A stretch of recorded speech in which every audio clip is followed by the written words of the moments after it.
scheduling the live stream is different than doing it the way I've always done it. So now that it's been scheduled, it it worked. It worked fine. Like OBS has thought about all this stuff. I'm sure Ecamm is cleaner and less, gamer focused, but man, Yeah, OBS is really they've thought about all this stuff. nice. Yeah, I'm actually going live tomorrow, my first live stream with Ecamm. So have you've officially committed, like you've bought in, you're like doing it. You're doing the Ecamm thing. I am. Yep.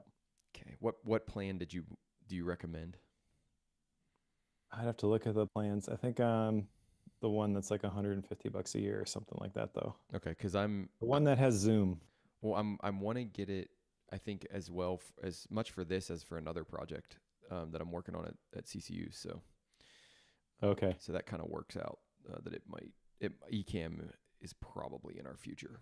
Yeah, you should get the school to pay for it. That'd be great. Well, I've got a grant right now that I want to switch into a like live stream interview grant Okay. as opposed to more like academic research kind of thing. And I think it would work out really well if I did that. Nice. Sounds very promising. Yes, it does. Yes, it does. Yes, it does. How well, I guess I'll wait till we start the pro show here in a second. Okay. Um yeah, anything else before we get rolling? Did you select a book for next time? Ah, thank you. I Yep. think I even put a gap book in here, but I did not You pick a did. book. Oh my goodness. You put a What is gap my book in, deal? but not a real book. Oh, yes, I have a book though. It's a listener recommendation actually, so thank you for the reminder. Um,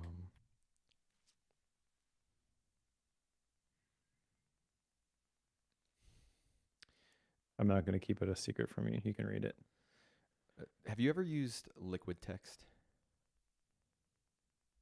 So do you mean like the customization text in like kit No, emails I'm or the app liquid the app text? liquid text on the iPad. A long time ago. Man, it's my note taking bread and butter. I'll explain it sometime because that's not for this episode. But remind me to talk to you about liquid text. I think Okay. that's my sweet spot for Bookworm recording in Bookworm notes. Nice. Yeah. Okay. Well, if you want to put that as the pro show for next time, happy to chat about that. Okay. I think I heard about liquid text from Merlin Mann back in the day. Mine was Andy Anako on Mac Break Weekly. It Okay. was one of his picks of the week. But it Nice. was a long time ago. I mean, we're talking probably like 2015, 2016. Like it was a really long time ago.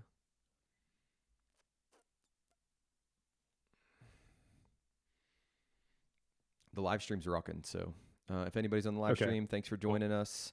We're gonna try to publish when we're gonna do that via the Patreon feed. So keep an eye on that, and then we'll try to do our best to hit that time that we state. And if we Oh can't, yeah, it's totally my fault this time. Sorry. and if we can't, we'll update with the comment section. So I'll try to make those updates as quickly as I can. So Do you have a link for the live recording you can share with me real quick? I went to Bookworm FM Live and I see like the old ones, but yeah, do you want it on? Do you want the YouTube stream or? And for any, uh sure that works. I just want to be able to see the chat as we roll here. yeah, and for anybody who's watching the live stream, sorry, every time Zoom, I need to put people in as virtual um, things, but when we change to Ecamm, that might change anyhow. So if you're watching the live stream, you'll notice that as soon as Spoiler alert. I close the chat, yeah, yeah, spoiler alert. All right, Mike, I sent it to you in the Zoom chat, I see that. Okay, open please. Just once, thank you. and tell me if there's All anything right. going on with it. I think I see the moderator there. Okay, cool. Now I'll hide this so that I don't get distracted by the video being behind. Yep. Yep. That's the nice thing about OBS is OBS like it's live, so it Hmm. doesn't bother me. Like I can see it and check the levels on mics and stuff. So all is good. Sure. Okay. Think we're good. Want to count down? Let's do that. All right. 3, 2, 1.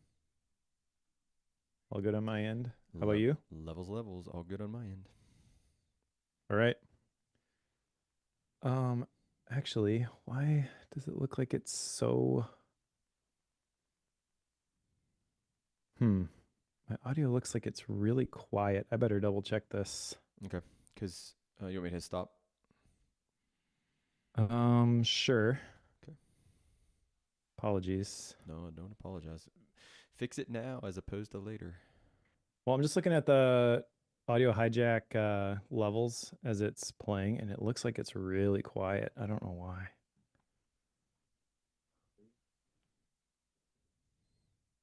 It sounds fine. Yeah. Well, and you sound fine on the Zoom and all that. Okay. But you know, like that peak uh bar where Yeah. it shows up from like negative 36 decibels all the way up to negative 3 decibels. Yep. I'm like barely cracking negative 18 decibels on that. So it's like so far away from peaking, but it doesn't, it seems to be fine. Let me just pull this into Logic quick and make sure. Yeah. Do it. Hmm. Make sure it's okay. For those of you who have never made a podcast or streamed anything to the internet, this is sometimes what you have to go through. Because no matter how many times you check it and double check it and triple check it, technology does weird things sometimes. Yeah, it looks like it's good. Maybe is a maybe it's a looks like maybe it's a little bit quiet. Hmm. I don't know. I think we're good. I think I'll be able to just boost it a bit, level it when we edit it. Okay. And it's better to have like a little bit of room to bump it than it is to Be maxing it out. be clipping. I'm really confused though. I've changed nothing about this setup. What is going on? Oh well. People watching live don't care about any of this. So let's record a podcast. All right, let's count down again. Sorry. I am ready. 3, 2, 1. Okay, check, check. I am recording. Check, check. All right. So I just got back from MaxDoc, Cory, and we definitely got to get you there one of these years. So before we get into MaxDoc, because I want to hear all about MaxDoc, can you tell me your go-to conferences and or travel things that you will definitely do every year for the foreseeable future if you have the ability to do this? Ooh, great question. So I think if I had to put these in tiered order, I like that. number one would be Craft and Okay. Commerce. That one is my favorite conference. It's always absolutely incredible. I never want to leave. To the point where like I've thought about moving to Boise because I just like it so much. I have to remind myself, it's not going to be like that all the other weeks Yep. of the year. Yep. So that's kind of unfair to compare anything to Craft and Commerce, in my opinion. But So that's your clear S tier, without a doubt. Your S tier. clear S tier, Clear S yeah. tier. However, MaxDoc is not far behind that. I have been to MaxDoc every single year of its existence, I realized when I was there this time. So that's like 9 years in a row, including the COVID years. Wow. Wow. When they were only doing a group of 40 in the the room off of the opera house, I was still there. So um that one's a lot of fun. It's smaller. It used to be bigger. So it was announced the year that Mac World shut down, and then that year I drove down just because it was a 3 hour drive from where I am, and saw Don McAllister, Adam Christensen, a bunch of other of the OG Mac podcasters that I listened to. But I did not. I was too shy to really hang out with anybody. To the point where like they had a barbecue at somebody's house after the conference, that single day, mini conference, and I didn't even go. I just drove home. But the next year, I tricked the organizer. I say tricked because I was working with Asian efficiency at the time, and I hadn't really ever presented anywhere. And Mike took a chance on me and let me present. And then my presentation went pretty well, and I got connected with Don McAllister. That's what led to me doing stuff for Screencasts Online, Got it. stuff like that. And I think it was a year or two after that where it started to gain a lot of momentum. They recorded Mac Power Users episode 500 live at Macstock. David and Steven were there, and it was, I think, about 300, maybe 350 people at that point. Okay. Then COVID happened, and it lost a lot of momentum. Okay. And this year, I think there were probably about 100 people there. So pretty similar to last year. So it's a smaller group, but honestly, it's not necessarily bad because of that. It's you get to hang out with people a lot, and it's pretty cool. There were a couple of people there from Ecamm this year. I told you a little bit about Ecamm and how I am becoming more and more a fan of that software. Oh, actually, I guess I got to finish the conference rankings. Those are the two though. Okay. The two that I absolutely will go to. I'm Okay. going to CEX this year, the Creative Entrepreneur Expo, Oh, I never heard of that one. and it's in Cleveland in I think August or September. I'd never been to that one before, so I don't know what to expect. And I was also at the Newsletter Marketing Summit this last February in Austin. That was a lot of fun. If they have that one, I'll probably go to that again.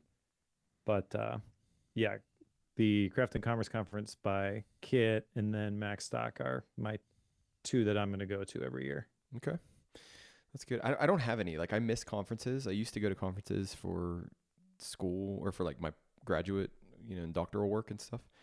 But I don't really go to that many anymore, and I kind of miss them. But it's hard for me to justify now. Like, Katie really doesn't like when I leave for conferences, so it's hard for me to make that work. And I don't like leaving either, but I just like meeting new people and getting cool ideas and brainstorming and those kind of things. So I miss those things. Yep. But Yeah, so I like going to conferences. I guess it kind of depends on the conference, but it's fairly lonely as a independent creator sometimes. yeah.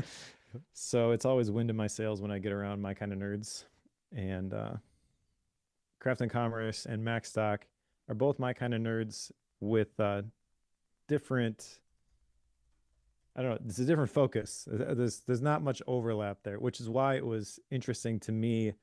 I got a chance to talk to the folks from Ecamm, and they were really cool. So two people were there, the head of marketing, Katie Fox, and the other guy that was there is a guy named Doc Rock. Have you heard of Doc Rock? You're shaking your head. So I know Doc Rock through This Week in Tech. He's on okay, yep. he's on one of the Twitch shows. I can't remember which one he's on, but Yeah, so he was a part of the unofficial Apple weblog back in the day. And that's like a lot of the people that are at Macstock. So they were there sponsoring Kit. They were set up in the Kit studios in Boise. And that conference was so fast paced that I never really got a chance to sit and chat with them. Like I was there and I talked to them a little bit. But then at Macstock, I got there and on Friday it started, and I was like, "Hey, didn't I see you in Boise?" He's like, "Yeah, I was there for Kit. That was a great conference." Okay, cool. Yeah, nice to see you again. And then like 30 minutes later, I had recorded a screencast online module actually on Ecamm Live. okay. And I had recorded it several weeks ago after I'd gotten back from Kit. And I'm like, oh, this looks pretty cool. I'll do a tutorial on how to use some of the basic features of it. because I noticed that they hadn't covered it yet, and it's definitely a very cool Mac app. And that actually went live right after Macstock started. Nice. So like 20 minutes later, Katie comes up to me and she's like, "Oh, you're the guy that just dropped that Ecamm Live screencast." And I'm like, "What are you talking about?" She's like, "Oh, for screencast online." I'm like, "Oh yeah, I did record that." How do you? Kind of funny the timing, I say, how do with it you? being released while I was at Macstock with them. How do you know you have too much But going on? I didn't remember I recorded that screencast online. well, to be fair, I recorded lots of screencasts and lots of Yes. videos, so it's not top of mind. It's easily forgotten for me. Mm-hmm. Mm-hmm. But yeah, that was kind of cool. Um, yeah, it was neat. Like there's 100 people there, and Katie and Doc are on one of the side rooms, and they have all the cameras set up, and they have Ecamm running, and they're walking you through the different things. I almost spent way too much money on fancy cameras I don't need Mm. because they're so cool. But the software is amazing, and yeah, it was a lot of fun. Katie convinced me to try live streaming. So as we record this, I'm actually going live tomorrow. Uh, Nice. I'm very nervous about that, but yeah, Ecamm is great not just for live streaming, it turns out, but they did a whole presentation which was really good, not just on like the technical features of the software, but on the value of the live to tape format. Okay. So like you record it like it's live even if you're not live, and then you don't do any editing. Yeah. You just throw it out there. And yeah, so I'm gonna be experimenting with live streams and be experimenting with shorts. Doc was showing me a bunch of different things to do with shorts on YouTube and reels, I guess, on Instagram. I might have to get into TikTok, I guess. I don't know. Yeah, that's where the kids are these days. I mean, I feel like I'm serious. Like I feel like Yeah. people in like the 20 to 30 range are Instagram, but then you drop below 20 and it's TikTok. It's not. I mean, they're still on Instagram, but I think they primarily live on TikTok. At least that's what I'm seeing with the college students. Yeah. Um, so you may have to if you want to hit the younger generation. Yeah. I think I probably should. I know nothing about TikTok, so that's going to be interesting. I do have a funny story though about making stuff related to Obsidian while being at Macstock. So Okay. Macstock, I've presented on Obsidian a couple of times. Everybody there knows me as the Obsidian guy, but it's not really, I don't know, like there's some overlap between Mac nerds and PKM nerds, but not a ton. Okay. So I would say it's a fairly small percentage of people who are at Macstock who actually care about Obsidian. So I wasn't staying at the hotel. Rachel came with me. We stayed at a Airbnb, which is actually in Woodstock, the historic little square where they filmed the movie Groundhog Day. Okay. And the conference was at a hotel in Crystal Lake, about 20 minutes away. So we would go there for the day and then leave in the evening to go back to our place.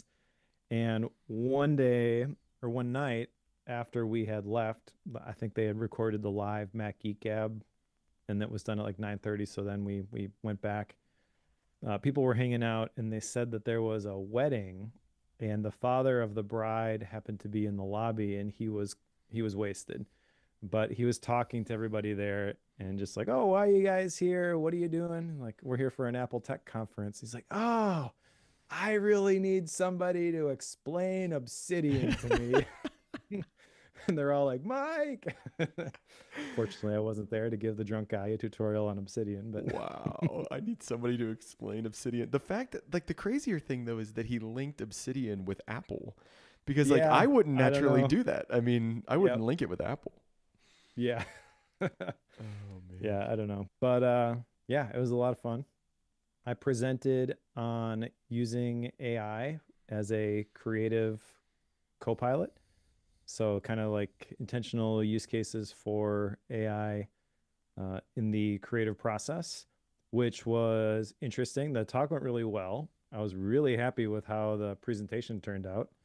I incorporated the original Think Different ad, the one Nice. narrated by Steve Jobs Yeah. with the Here's to the Crazy Ones. Yep. And right after that, I found all of the original posters from that campaign, and there's a lot of creative people in there. Mm-hmm. So I kind of made the parallel of AI being a bicycle for the mind, like Steve Jobs described the computer. Mm-hmm.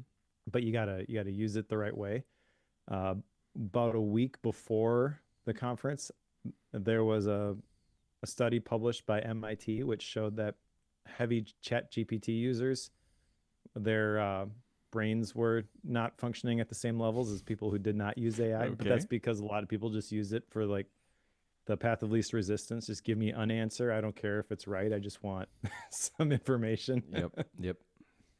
That's Yeah. that's what So that's what we worry about with the students is that they're gonna use it as the path of least resistance and they're not going to use it in the right way, right? Like there's definitely right. right ways. I have a question for you about becoming a speaker at MacStock. Did you have to like apply to become a speaker or did they invite you? Like how does MacStock work? Yeah, I did apply to become a speaker. They put out a call for speakers every year, and I filled it out the first year and followed up directly with the organizer. And I don't know, like had some back and forth with him on what he thought might make a good presentation. And they do a pretty good job of trying to get new speakers there, give people who have not done this sort of thing the opportunity, which I think is kind of cool. So it wasn't completely out of character that he's like, "Oh yeah, this sounds good. I'll give you a shot." Nice. But I definitely did not have speaking credentials at the beginning. Yeah, yeah, yeah. And how many times have you spoken at MacStock? So the first, actually every year, but the first year. The first year I just showed up, and then I've spoken every year Oh, since. that's awesome. Yeah, that's awesome. And every single year I tell Mike, I'm happy to sit down and give somebody else a chance, but he keeps having me present. So Yeah, it's great. I guess Good for that you. means I do a decent job. Oh, that's yeah. I'm not surprised by that at all. I know you do a good job. It's just that's cool. That's a lot of consistency presenting there. Yeah, it's a lot of fun. Like I said, my kind of nerds. And I like to bring a little bit of the values-based productivity aspect to it. Mm-hmm. Let's not just look at the technical features of the stuff, but think about why you might want to do things certain Yeah, ways, which I think certain percentage of the people that are there really appreciate yeah, that perspective. It's not always there with the tech audience. So yeah. I mean, I think you have to, right? Because we've seen so many people go through like some pretty legitimate burnout or get really, really successful and just realize like, what am I even doing? Like, why am I doing this? Like, this is why you and I kind of are kindred spirits here. It's why we run the faculty workshop for, figuring out, I'm trying to figure out exactly how to word it, trying to figure out their purpose and trying to figure out their mission and why they're doing the things that they're doing. And it goes really, really well. Like the 30 plus people that we have run through that workshop every year, I mean, they really come out and they're like, oh my gosh, I had never thought about why I do these different things that I do as a faculty member. So I think it's an important need in more places than we give it credit for. So I'm glad you do it. yeah, yeah, and people at Macstock seem to like it. So Yeah, good. I'll keep Keep doing it as long as Mike lets me. Mike keep Potter doing is it. the organizer. Keep doing it, Mike. Keep doing it. All right, we got to get you there. You'd be a good presenter. I would be willing. That's kind of why I asked the question. I was like, well, I wonder if I could like figure out an angle to, but I'd have to look into it more and figure out, make sure it's a good fit before I would ask anybody. The dates are already out, so it's July 8th through 10th next Okay. year. Should be Friday, Saturday, Sunday, the second weekend in July. And it's where again? It's basically Chicago. Okay. It's about an hour outside of Chicago. Okay. Yeah, it's easy to get to then. Yeah. Yep. All right. Shall we record a podcast? We shall. We shall. All right. Okay, so I have an action item from this book that I've already implemented before we even recorded Bookworm. This may be a record, Cory. Me too. We both Nice. did an action item from this book. That's amazing. So mine has nothing to do with the content of the book, Oh, actually. okay. We'll get to this when we get into the book, but at the very end, the Pat talks about he's got an accompanying course, and then that got me thinking, oh, smart passive income. He's got this community. I wonder what he does for pricing with his community. And so I looked, and he's got monthly pricing that's billed quarterly. Mm-hmm. And I don't know why, but I had just kind of written off that model a long time ago. But then recently I've been thinking about what am I going to do with the library, and I realized that having people pay for a yearly subscription to a premium membership site that they don't have any experience with is kind of a big ask. Well, you're maybe laughing and being like, "Well, duh, Mike," but yeah, it just never clicked for me. I would have never thought about that. Like, and I even went and did the exact same thing you did. And I went to his smart passive income site and I was like browsing around and stuff. And I saw the quarterly thing, and I still never thought, oh, Mike should do this, right? Like that never Yeah. popped into my head. So no, I don't think you're dumb at all. Well, I have done this. I have implemented the change already as we are Whoa. recording this. Whoa. Yeah. So the library is now $49 a month, Okay. or paid quarterly, so $147 a quarter. Nice. And then there's the VIP tier, which is more. But basically, for that $49 a month, it's all of my courses, it's all of the cohorts, it's Life HQ, it's the monthly workshops, it's the weekly accountability, the personal retreat sprints. And I feel like you go to the sales page and you see $49 a month and you're like, oh, hey, actually, that's a good deal. But for whatever reason, it actually ends up being more than what I was charging annually. But it's much simpler and easier to grok, I Mm-hmm. feel. Mm-hmm. Plus, you can now try it for 3 months, Yeah. and you get Life HQ, which that's even cheaper than if you bought it directly. You're not going to get any of the updates outside of those 3 months, obviously, unless Yeah. you stay subscribed. But I don't know. So yeah, I'm doing that for like the standard, and then there's like the VIP, which has bi-weekly a small group coaching, and then a quarterly one-on-one hour-long coaching call with me. So that's $149 a month, $447 a quarter, and I made that change to the website. It's live already, and I feel so good about Yeah. it. Well, I don't, Haven't I don't think you're seen going it. to lose anybody who is going to be a year person anyhow. I think you're mainly just Yeah. going to gain the people who weren't willing to take that jump to the year. Yeah. Yeah. Yeah, and I guess if you're listening to the podcast and you are wishing that you could still get the annual one because it is a little bit cheaper, just reach out to me directly. I'm happy to send you that link. But I feel like this is a much lower barrier to entry for people, which is really what I'm after. I want to get a bunch of cool people in the library, and I want to get some momentum around some of the live stuff that we're doing there. I feel like the live events are really where a lot of the magic happens. Mm-hmm. The more I do those, the more I enjoy them, the more I like them. And also I feel like the more people get out of them than just consuming the information that's in the courses themselves. I I wish that wasn't a thing. Like video courses are kind of my jam. I've been doing it for a while. Yeah. But the truth is people just don't go through them. So yeah, it's a little bit of a pivot, I guess, with the library, but I wanted to call it out here because I'm pretty excited about it. And it was all inspired by looking at the web page for the Smart Passive Income Yeah. community. No, I think it was a good move. I think you should have done that. I'm intrigued to see how it works out, right? So keep Yep. us keep us updated on how that works out. But I think it was a good move. And then the fact that you're still, saying, hey, if you still want the year, just shoot me a shoot me a note, and I'll get you that link too. Yeah. All right. So the other action items that we had from last time, I did not do so well. Okay. I mean, you were at a conference speaking, so I mean, come on.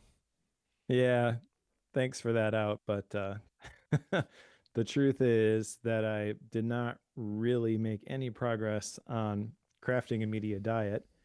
In fact, I may have made this worse by committing to do more live streams because, as we mentioned in the pro show, there were people from Ecamm at the MaxDoc conference, and I'm experimenting with shorts. I'm experimenting with these going live on YouTube, in addition to like the Bookworm live stuff that we do for Bookworm Patreon subscribers.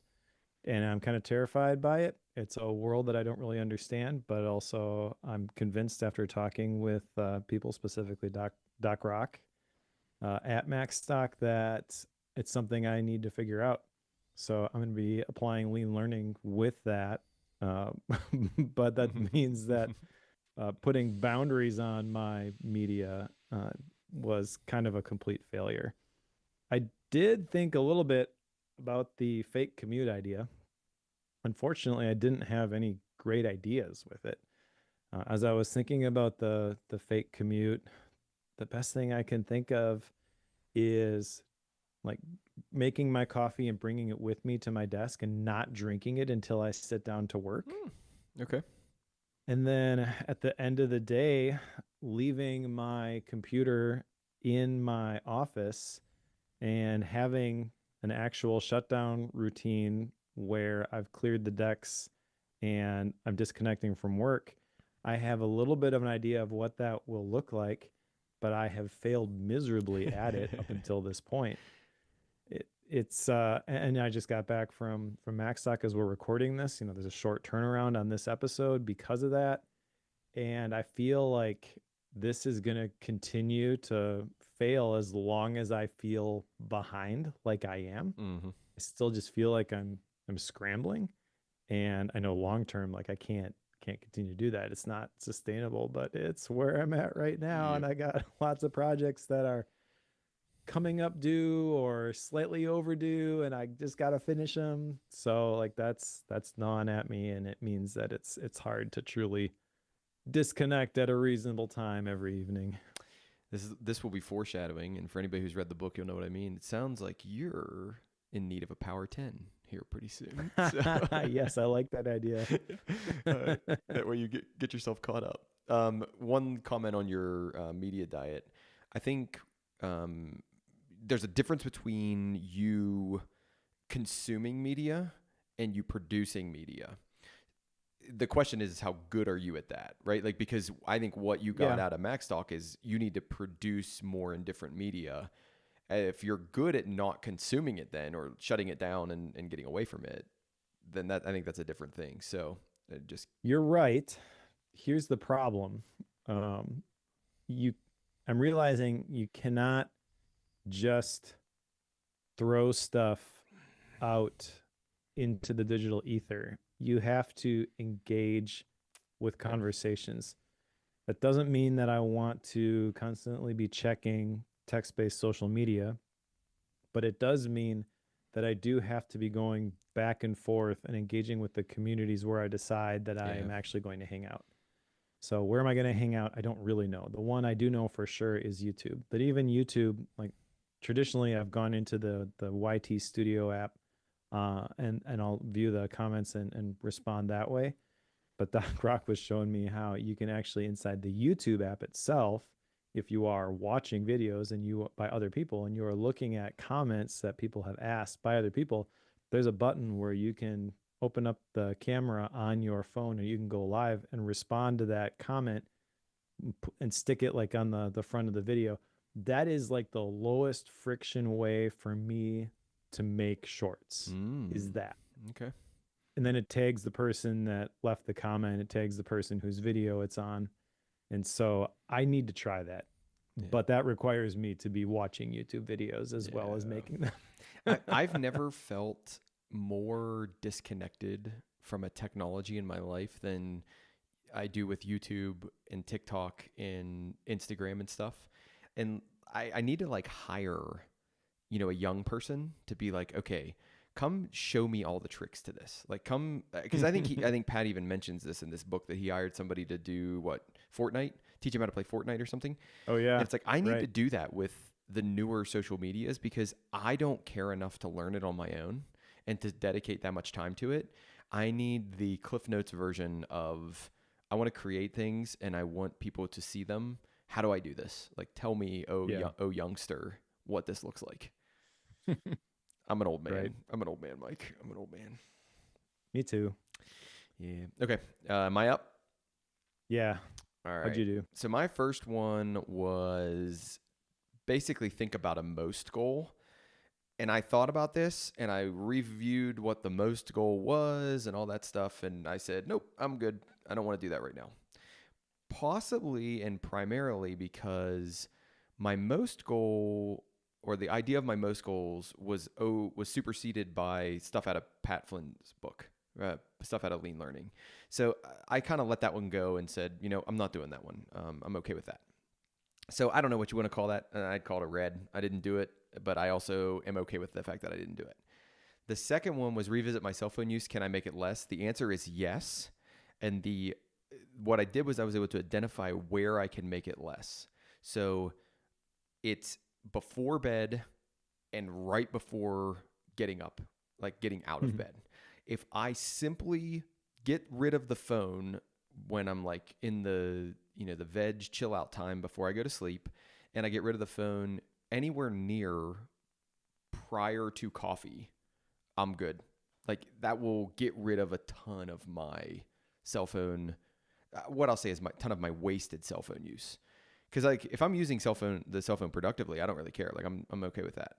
But it's that silly wasted cell phone use. So that's that. Then the last one that I had was reintroduce planning into my week. I didn't reintroduce it into the week yet. I reintroduced it into the organization of the activities. And that was probably because I got so much. I'm going to tell you kind of where I'm at on the book a little bit early, but I got so much out of this Lean Learning book. I don't know why. I didn't like read the description and think like, oh my gosh, this is going to like change my world. I got so much stuff out of this book that it was like so relevant, so fast that it was like, no, before I do these other things, I need to do this. Before I do these other things, I need to do this. So I'm going to tell you that like I did not do my follow-up items, and I'm totally okay with that, because what I did do, like I did do proactive things. It was just not the follow-up items, and I'm okay with that for this round. Wow. Did not expect this to be that impactful for you, to be honest, just based on your experience in the academic world. I kind of thought maybe you would hate this book. No, not at all. Not at all. Not at all. Not at all. Cool. Yeah. All right. Like Well, I'm I excited to guess talk about it. let's get into it. So today's book is Lean Learning by Pat Flynn. Now, the reason that this came on my radar was that Pat Flynn spoke at Craft and Commerce. And one of the things about Pat Flynn that kind of sets the stage for this book, what he talked about in that conference talk, was that he has grown an audience from nothing to over 1 million YouTube subscribers, not once, but twice. The first time, which he talks a lot about in this book, was with the Smart Passive Income brand. He's got a podcast that I've listened to a lot back in the day, and the community that inspired my pricing change with the library. So we'll put a link to Smart Passive Income in the show notes, and that basically is the landing page for everything that Pat does with that particular brand. But then he decided he wanted to do something fun with his kid, I believe, so he got into Pokemon, and he grew a whole nother channel. I forget what it's called. Is it Pokemon Monster? Something like Yeah, that? it's got Monster in it somewhere. I don't remember exactly what it is though, but Monster's in there somewhere. Yeah, so it's like a Pokemon channel, and it's completely different, and it's something that he knew nothing about at the beginning. He just thought it would be fun, and he applied a lot of the same principles, and he grew that channel, and has a huge following over there now, to the point where actually he was sponsored. I remember last Thanksgiving, during the football game at the, I don't know who the Lions were playing, but at Ford Field in Detroit, he went on the field in between quarters or at halftime or something, and filmed himself opening up a pack of Pokemon cards No at Ford way. Field. No Yeah, way. That's crazy. but who sponsors something like that? Yeah. It doesn't compute in my brain. Like, Yeah. but Yeah. anyways, like two totally different things. There's no real knowledge transfer there other than trying to grow an audience from Mhm, scratch. mhm. So you can't say like, well, he did it once, and so a lot of the stuff that he learned the last time he can apply here. No, he's got to relearn stuff from scratch essentially, which is why this book in particular is so interesting to me. It's Lean Learning: How to Achieve More by Learning Less. And the format of the book, there's an introduction, which is titled "You Know Too Much," and then there are 8 chapters, and then a conclusion. So no sections. Um, yeah, just straightforward. This chapter is on this chapter is on that, but there's no, I would argue there's no real system that's tying this all together. Mm-hmm. It's really just this is all the stuff that I learned, which is kind of nice. That lack of structure, I think, works with the material this time around. It's just over 200 pages, but it's a pretty quick 200 pages. Yep. Not that there's a bunch of visuals or anything like that, but it's really tight. You get a sense for Pat's personality. There's definitely some dad jokes in there as you go. Yeah. And yeah, I guess we can take this apart chapter by chapter. Anything else about the book in general before we do that? No, I think I'm excited to get into it. So let's just roll into the introduction. All right. So the introduction, you know too much. And this is personally attacking me right from the beginning. Agreed. I felt 100% attacked, Mike. Not kidding. Yeah. Okay. Good. Very so it's much not so. just me. No. Yeah. The basic idea here is that we tend to overdo it on gathering the information before we actually do something. And hence the whole idea behind lean learning, which is learning the right information at the right time to solve the right problem. He talks about how adults in general tend to overthink things instead of making the simple decisions that would help move things forward. And I definitely fall into that. He does kind of lay the groundwork for how lean learning works, which is identify what you want to accomplish next, learn only what you need to move forward, implement what you've learned, review and repeat to refine the process to deepen understanding and skill. Now, that in and of itself seems pretty straightforward, and I don't think that as it's defined would really contradict maybe the approach of the university life, where you live. But then Pat's a YouTuber, so I kind of figured that in the details he would end up saying some things that maybe you're like, well, I agree in principle, but not really sure that that's how that gets applied. But yeah, this introduction I think sets the stage pretty well. Yeah. So where you'll see me connect with this book really well is I went through a process when I was in grad school where we were helping people start companies. We were helping kids think about starting companies. We were helping engineers think about starting companies and technology folks think about starting companies. So there was what was called the lean startup methodology. So lean has been part of my vocabulary now for, almost 15 years at this point. So I'm in with the lean idea. Lean came from manufacturing and just in time and in those places, and then it got applied to the startup industry, and now he's applying it into learning, which is really, really cool. So this resonates with me. It's always resonated with me. Now, I don't mean that it resonates with me in terms of I do this, because like when you said you were directly attacked, I'm directly attacked too, in terms of I think, well, I need to know, research. And then once I've done enough of that, I can actually go out and make a thing or do a thing or talk about a thing. And the reality is I don't ever really reach a time where I feel like I know enough of that. So therefore, I don't lean into action. He's got a statement in here: action without information is chaos. I agree with that, right? If you're just acting randomly, like it's chaotic. But information without action is a waste. And it's like, daggone it, Pat. Why'd you have to do that to me? Like basically what you're telling me is there's a lot of areas of what I want to do and things I want to accomplish that I'm just wasting right now because I'm collecting all of this. And I'll tell you how far back this goes, Mike. Do you know DevonThink? Are you familiar with the software DevonThink? Oh yeah. Oh, yep. You want to talk about like a hoarder's dream.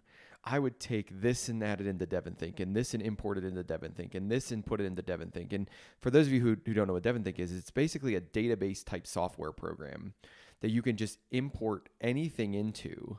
And then it had some very early AI built into it to where when you did searches, it would find and reveal things, I would say better than most applications could do. So I would do this with DevonThink on the order of 15, 20 years ago. Like, I mean, maybe 15 years ago is more accurate, but it's like I would start throwing things into DevonThink and expect it to like create these beautifully amazing things. And I was like, I never went back to the fact of, Cory, you still have to do something with this. So he hooks me from the very introduction of this book with simply the idea of action, action, action. I think about the lean learning process where he says, implement what you've learned. And I still, Mike, I still go, I still take that little deep breath in and go, but have I learned enough? Like, have I done enough to be able to do that, to be able to actually implement? So this is not something that I can solve just by reading 200-page book. Like, this is going to take a very big mindset shift in me, but I think he's right. Like, I really do think he's right. I agree. I think he's right. And I think that it goes maybe against the grain a little bit, because when do you get to the point where you actually have enough?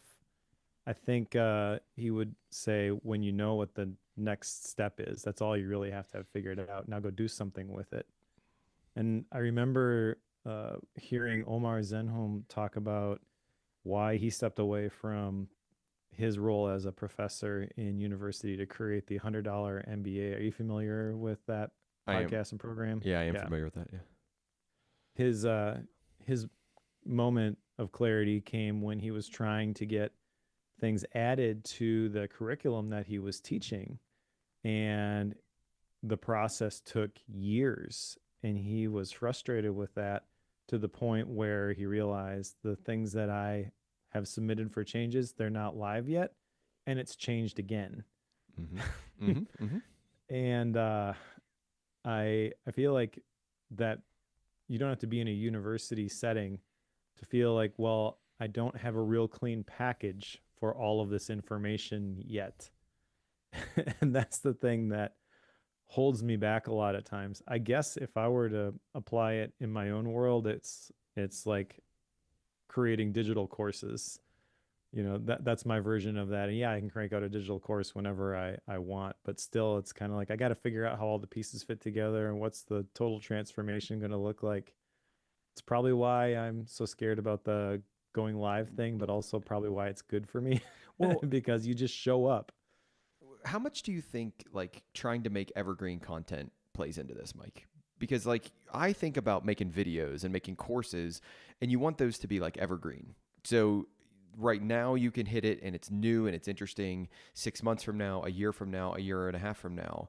Where when you do like a live stream, there's a chance that it's going to be less evergreen. Like there's a chance that it's going to be more of the moment and you're going to notice that. And then my bigger question is, how much does that really matter? Because you're going to update your videos and you're going to do those every year, every 2 years, whatever. Like I'd be shocked if you go 2 years without updating a video, you know, like unless it's a really good one. Yeah, and so that's the rub. I mean, even with smart passive income, Pat would probably tell you there is no such thing as truly passive income, Mm-hmm, where mm-hmm. you just set something up and it continues to print money for you. You have to go back and tweak the systems and update things and fix things. It's a constant process. Yes.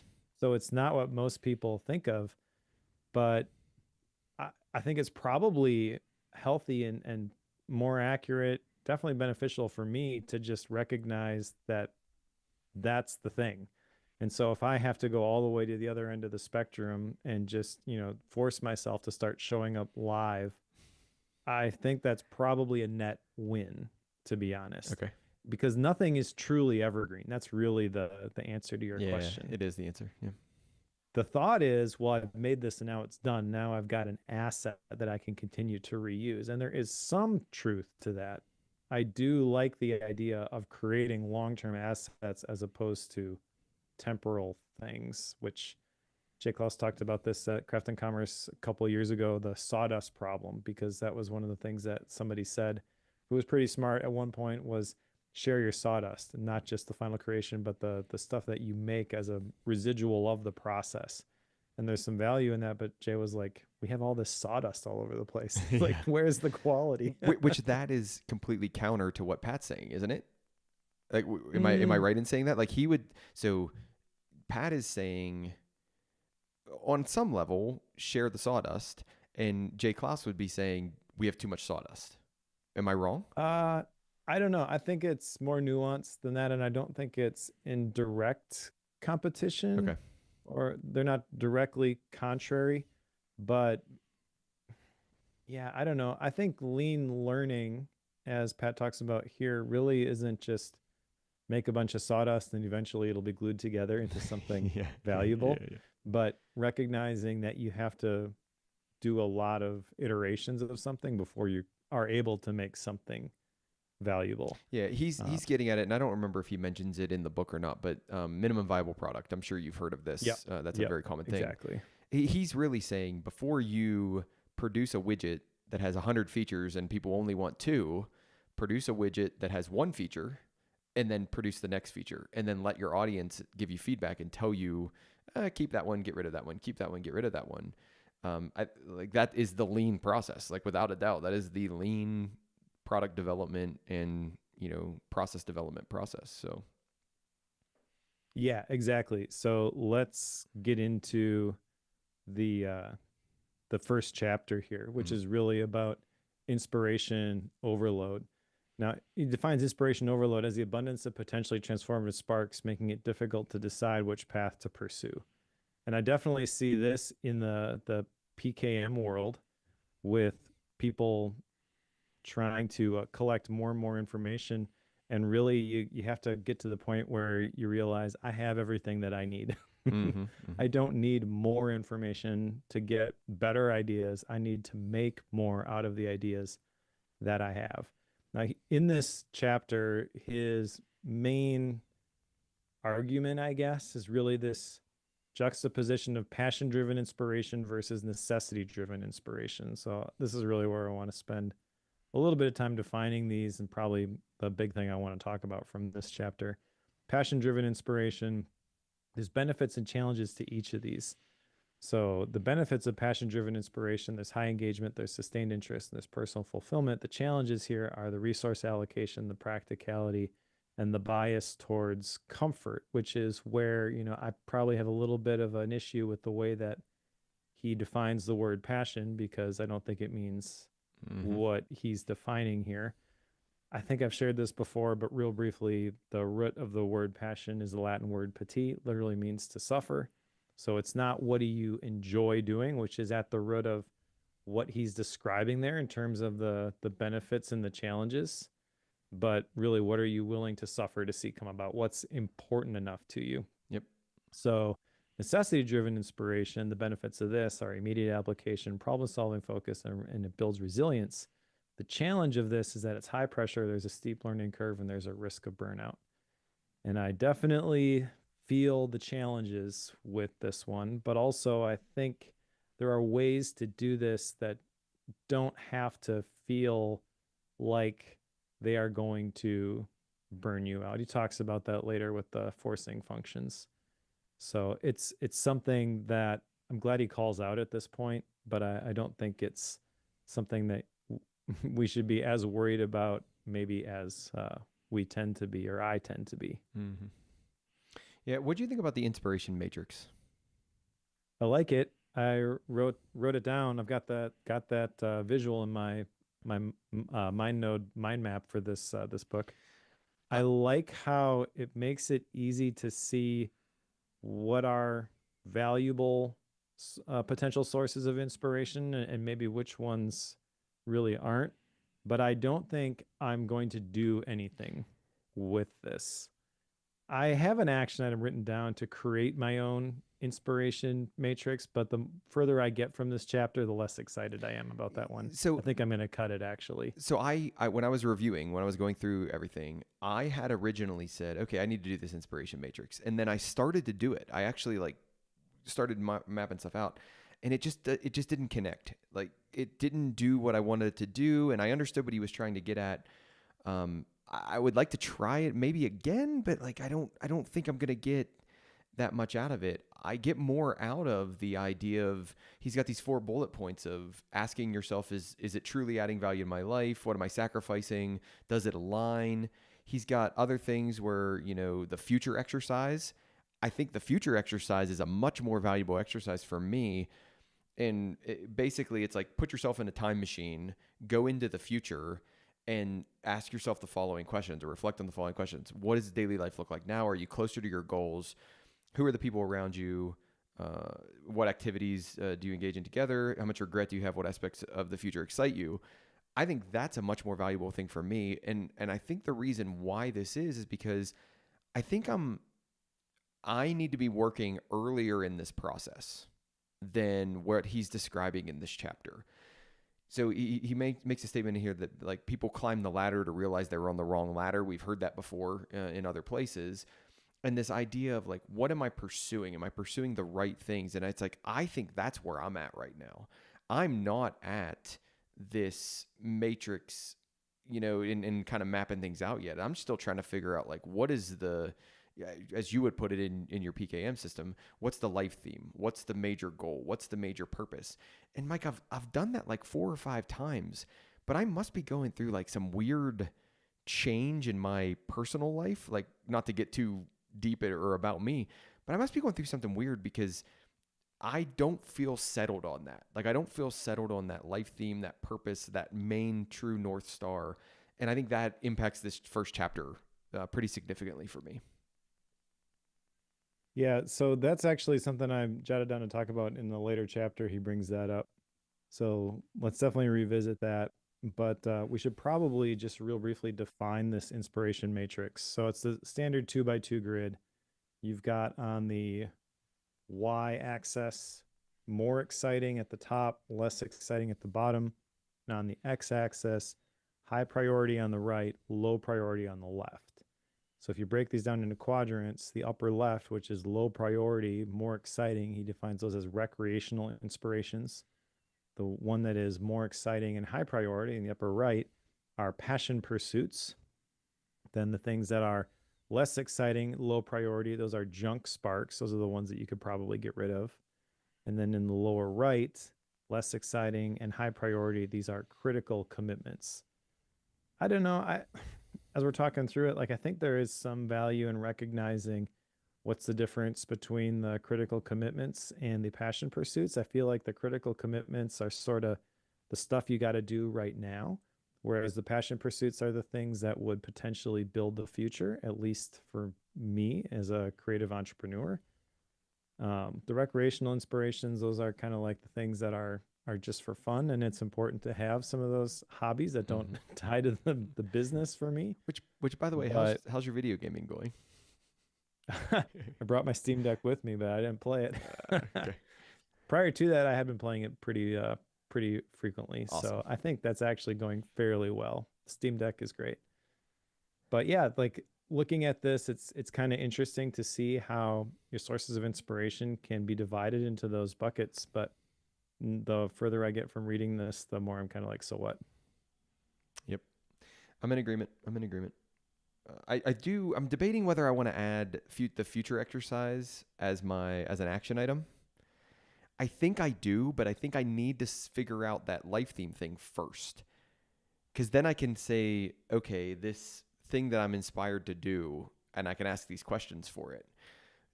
So I don't want to do it right now, but I might add it as an action item later. Okay. Well, we will get there. Ready to go to chapter 2? I am. Okay, so chapter 2 is choosing action over information.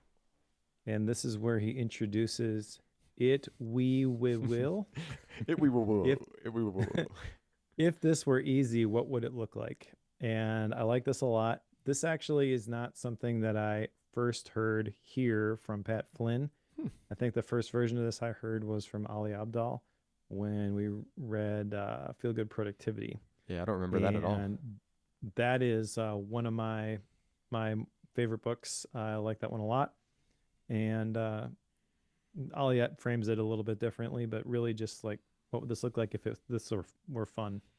So that's different for me. Most of the time I'm thinking about making things more efficient, making sure that I'm doing the right things, but really doing the things that are the most fun feels a little bit foreign to me. I'm so used to just, well, this needs to get done. I'm going to figure out a way to get it done, and Yeah. I'll learn to love the process. Dang it, if Yeah. this is really important. Kind of like, you start going to the gym, you start exercising. At first, it hurts, and you're like, this is the worst thing ever, and then eventually, actually, that feels pretty good. I like the way that I feel when I get done. So now, I don't like it when I don't get to the gym or I don't get to go for the run. And this is a good reminder for me, I think, to think about things a little bit differently. There's some great quotes in this chapter. I like the one by John Lee Dumas. You have to be a disaster before you become the master. Mm-hmm, mm-hmm. I am a recovering perfectionist where I don't want to put something out there unless it really is good. But that's a good reminder that you have to just get a bunch of different feedback loops. And then I also like the three different types of failures that he defines here, where basic failures are really where we have access to the right way of doing something, but we don't follow it. Complex failures are where we fail due to the combination of factors that create new complexities and otherwise in other in otherwise familiar circumstances. And then intelligent failures are where we do not get the results we anticipate when attempting something new in a new context. So they're basically things that we learn from. I think there's value there recognizing, why didn't this work and which bucket does this failure fall into? Is this just something that there's nothing to be gleaned here, Yep. and just a stupid mistake that I made, or was it something that I tried to bite off too much, or was it the result of an experiment that I was conducting Yeah. and reminding myself of what is the takeaway from this? Yeah. The it we will. I like struggled with that at first when I was reading it. I was like, what exactly does this mean? And then I had to remind myself multiple times about what it was. But I like it. Like if this were easy, I like the fun thing to it. If this were fun, what would it look like? I think what I like about this is, and it sounds like you might be similar, Mike. So correct me if I'm wrong, but I take myself too seriously. I think sometimes, or I take projects too seriously, and instead of still having joy within those, I allow the seriousness of it to ruin the joy. And then do I ever get the joy back? Right? Like, am I ever able to reclaim the fun of making the thing? Because I think making things Yeah. like this are really fun. I think they should be really fun. So then I don't know how I feel about it, but you had the disaster one. There's the other one is you have to be cringe before they binge, right? And, Oh and yeah. it's like that's a good one too. It's like, oh, okay, like yes, everything I'm gonna make is gonna be a little bit cringy at first, or whatever it might be. But I always go, nah, I cannot be cringe. I cannot be cringe. And then I'll make something and I'll go back and look at it and be like, boy, that was kind of cringy. Like, oh man, that was rough. That's part of the process, though. I feel like one of the things I appreciate about Pat is he just kind of leans into it. Like the dad jokes that I mentioned, he calls that out specifically in a later chapter. He's like, I'm never one to pass up a good dad Yep. joke. Yep. If you're concerned about making perfect stuff, you're not going to share stuff like that because you know that it's going to land only with some people and other people are going to hate it. Pat's just like, yeah, this is who I am. Yeah. Here I am. Yep. I also like the fear masquerades as rational excuses for delays in action. That's definitely applicable to me. And then procrastination is one of the most common symptoms of fear. Yeah. I never really made that connection prior. I I guess I viewed procrastination simply through the lens of I haven't really thought of clearly enough yet about what the small first step is for this. So it was more of a clarity thing than it was I'm scared of doing the thing. But as he was talking about it, the light bulb was going on. And I'm like, oh, yeah, definitely. I can see how you procrastinate on something just because you're afraid of what it's actually going to look like. Those two things probably go hand in hand. The things that you procrastinate on are probably the things that the things you procrastinate on because you're afraid of them are probably the things that you end up you tell the story you tell yourself is this is going to take 4 hours, and then it ends up Mm-hmm. taking 15 minutes when Mm-hmm. you finally just sit down to do the thing and you overcome the fear and you're like, oh, that actually wasn't that bad. I think fear is probably the thing that multiplies how big this thing is or how long it's going to take in your head. Well, and I mean, not to get completely psychoanalytic on this, but it's like I would love to analyze and say, okay, is this fear driven? Is my procrastination fear driven? And if it is, what is the thing I actually fear? And I Yeah. don't know the answer to those things. Like I actually am kind of nervous, or I would be nervous to find the answer to those things. So overall, I mean, a really, really solid chapter in terms of making me think critically about getting out of this over information and into a more action based mentality, mindset, whatever you want to call it. Yep. Ready to go to chapter 3? Yeah, let's do it. All right. So, chapter 3 is the power of champions, harnessing mentorship and community. And I love any sort of conversation about community. I also get a little bit nervous because a lot of times when people talk about community, it's not really the type of community that I have in mind. Okay. However, I think this chapter is very applicable, and it talks about community from different perspectives. So the big thing he leads with is that nobody achieves greatness alone, and that asking for help is not a sign of weakness. So there are people that you surround yourself with who believe in you, who he calls champions, and he mentions that friends and family tend to be our earliest and most enduring champions. Peer champions are people who are walking a similar path, facing the same challenges. And these are the ones that are found in communities aligned with your interests and aspirations. I like this definition a lot. There's one more, which is mentors, which are kind of like compasses. And mentors could be people that you look up to online. Or it could also be people that you do coaching with, people that you meet with in your real life. You know, elders at your church, whatever. But the peer champions, those are the ones that I feel like you have a lot of control over those types of people that you surround yourself with. And that's why I'm honestly continue to do the library is like what is the library? I've thought about that a lot, and kind of what I've landed on is it's a private community for serious sense makers, people who Mm. really want to use their PKM systems to do something that's worth doing. They want to be more productive and creative. And it aligns with my life theme is to help people multiply their time and talent, leave a bigger dent in the universe. So they're going to use their PKM system to allow them to do that. That's where we get into like the values based productivity workflows and stuff like that. So I want to build a place where people who are on that journey together can meet and talk about that kind Yeah, of that's stuff. great.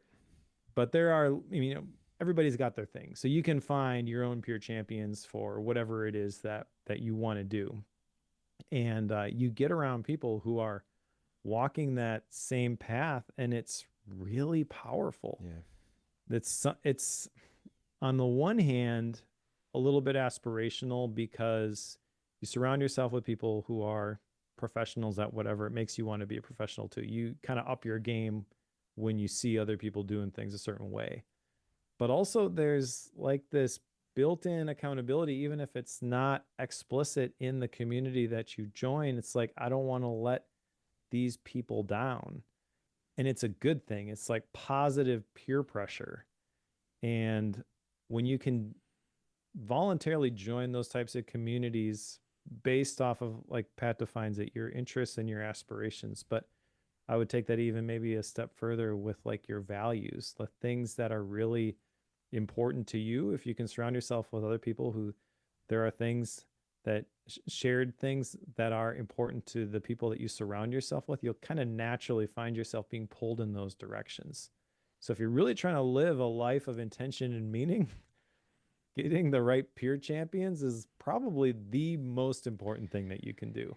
So this is where the idea of masterminds really like just come in again, and he mentions it in the book, right, that he's part of a mastermind group, and he thanks him in the acknowledgments and all of that. And you've talked about masterminds a bunch of times, so I've been learning through you and focused and things like that.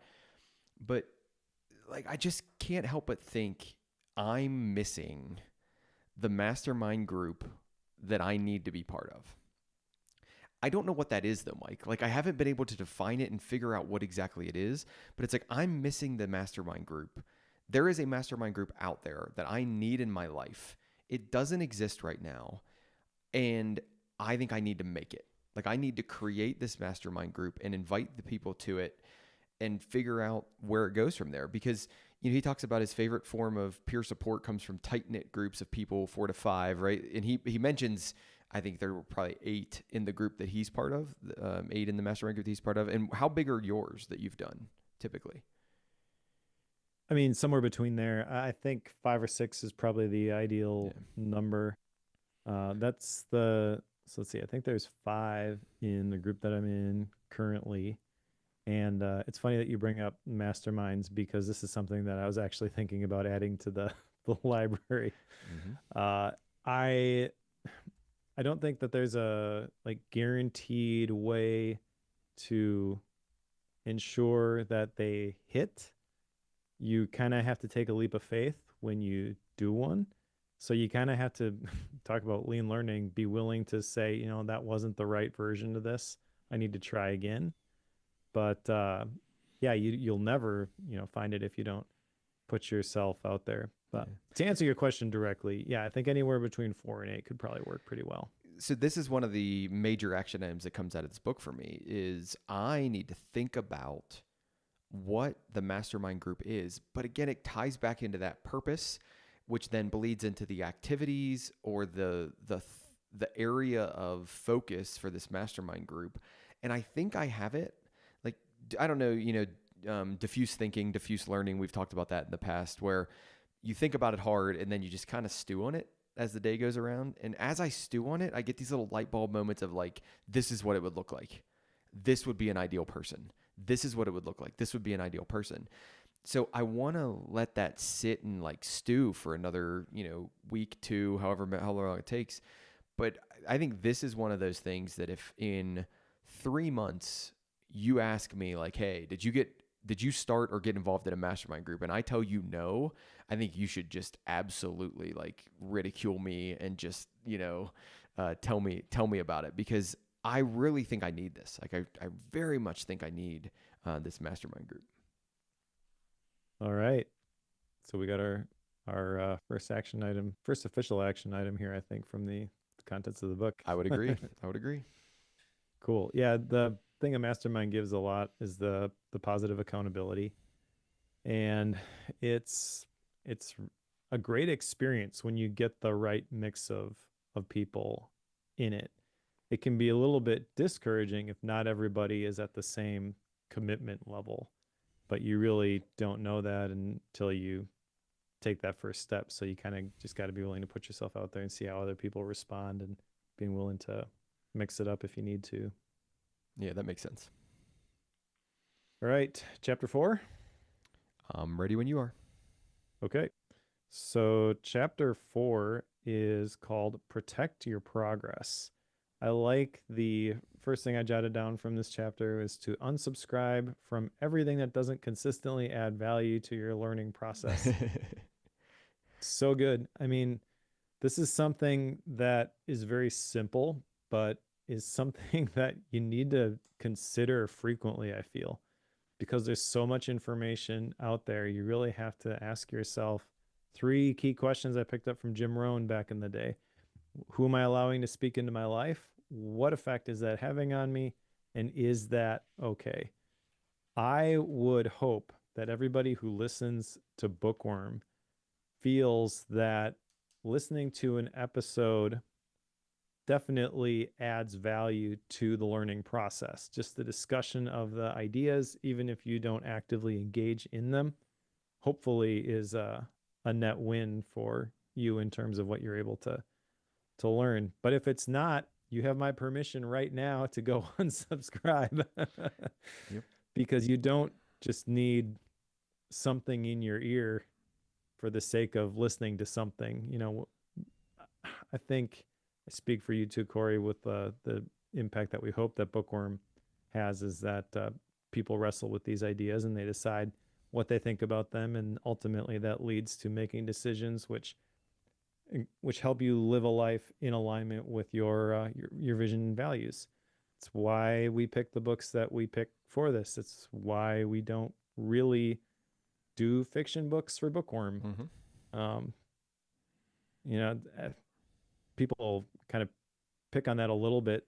You can get value from fiction books. I get that. Yeah. Should I read more fiction books? Yeah, probably. But I think like the real clear application of I'm going to read this book and there's going to be something in here that I'm either going to apply and it's going to have a positive impact in my life, or I'm going to decide that I disagree with and I'm going to do something else instead. That's really the I was going to say transition, but that's not the word, but like that's the catalyst. Like that's the point we want to get people to, is like decide what you think about this idea, Mm-hmm. you know. Yeah, and I would say if there's something that it's in your mind, so this is to the folks listening, if there's something in your mind that we could do that would allow us to do that more effectively. I mean, throw it out there. Like, find us on social media. Throw a comment to anywhere you can reach out to us and tell us, because that's what we want to do. We want to impact folks through these discussions and through reading the books. And then if you're wanting more out of this, get involved in the live stream and um, come in and have enjoying the conversation with us. Yep. A couple other things that we should discuss from this particular chapter. Uh, he talks about time blocking, and I don't really love his approach to time blocking. Mm-hmm. But the one thing he says here, which I think might be helpful for people, he says the key to time blocking is giving your full attention to the task at hand. That's a good way to think about it. If you've struggled with time blocking in the past and you feel like it's micromanaging your schedule, then I would say maybe just think about it in terms of like larger blocks and what do you actually want to focus on. I think the way that he frames it could be helpful for certain people. He also talks about implementing a for later system. And my question for you is, how is this different than a capture inbox? Mm-hmm, mm-hmm. I don't know. I thought about this one too. I mean, does he say earlier in this chapter, or does he say somewhere that if you create basically the black hole, the thing that sucks in all the information, and then you never look at it again, that's okay? Like, don't worry about that. Like, everything's fine. Because that's always been my problem with an inbox or a pocket or whatever it might be. Those systems where a read it later type system is I throw things in there and sometimes I make it back. So a lot of times I don't, though. I mean, most of the time I don't make it back to those. So I feel like they're kind of a waste. But then I continually say like, oh, I need to read this. Oh, I need to look at this. Oh, I need to like review this later. So I think my discipline is probably the challenge with it. The idea of time blocking comes into this because it's like, well, why don't you schedule a block to review all those things? You don't schedule a block to review all those things. Why don't you add that into your thing? So to kind of round out the time blocking thing, Pat makes a comment in his book that what you value is not what you say you value. What you value is what you make time for. And that, in my mind, would be the value of me time blocking. Is, yeah, I'll schedule my thing, but I know my personality, and I'm going to allow blocks to be flexible and to move around. But I'm going to be able to go back and look on that and say, where did I put 90% of my time? Where did I put 100% of my time? Like, was it in the things I actually value? And if not, that needs to be a catalyst for me to act in a different way and to do things in a different way. Yeah, I would push back a little bit, I think, on the idea of the discipline required to go through the things. I think that's my issue with this. and why I think the for later system is unnecessary based on how I view the capture inbox. So the capture inbox for me is where I send things that I'm interested in. I'm curious about. This thing is resonating right now. It's going to go into the inbox. And maybe a different version of that is like a read it later system, a for later, literally a for later system for reading things like you were talking about. But I don't think it's healthy in this, the point where we are right now, and just how much information we are exposed to every single day to feel like I need to get through all that stuff. I Yeah. remember Yeah. reading Meditations for Mortals, I think, by Oliver Berkman. I think it was that book and not 4,000 Weeks, though they were both pretty good. Meditations for Mortals, though, was the like daily uh reflection sort of a thing. And I think it was that one where he talked about the RSS, read it later, as a river and not a bucket, Mm-hmm. where you just things go past you, and if something catches your eye, you pick it out. I think that is the right approach here. And I think it goes beyond even read it later. It's interesting. I'm experimenting with an AI email app called Cora. It's not truly an email app. It's really like email digests that get separate. They separate your email into these different buckets. And so it'll say these are the ones that need timely replies. These are the ones that have to do with all of your payments. These are the ones that are important. So kind of think like Google labels Mm-hmm. times 10. Yeah. Yeah. The idea is that you don't have to look at your messages. You have somebody who's sorting through it and giving you these digests twice a day and showing you what's actually important, which is completely freaky for someone who feels like they need to process every single message in their inbox. Yep. Because, I remember those email triage flows. I was responsible for some of them.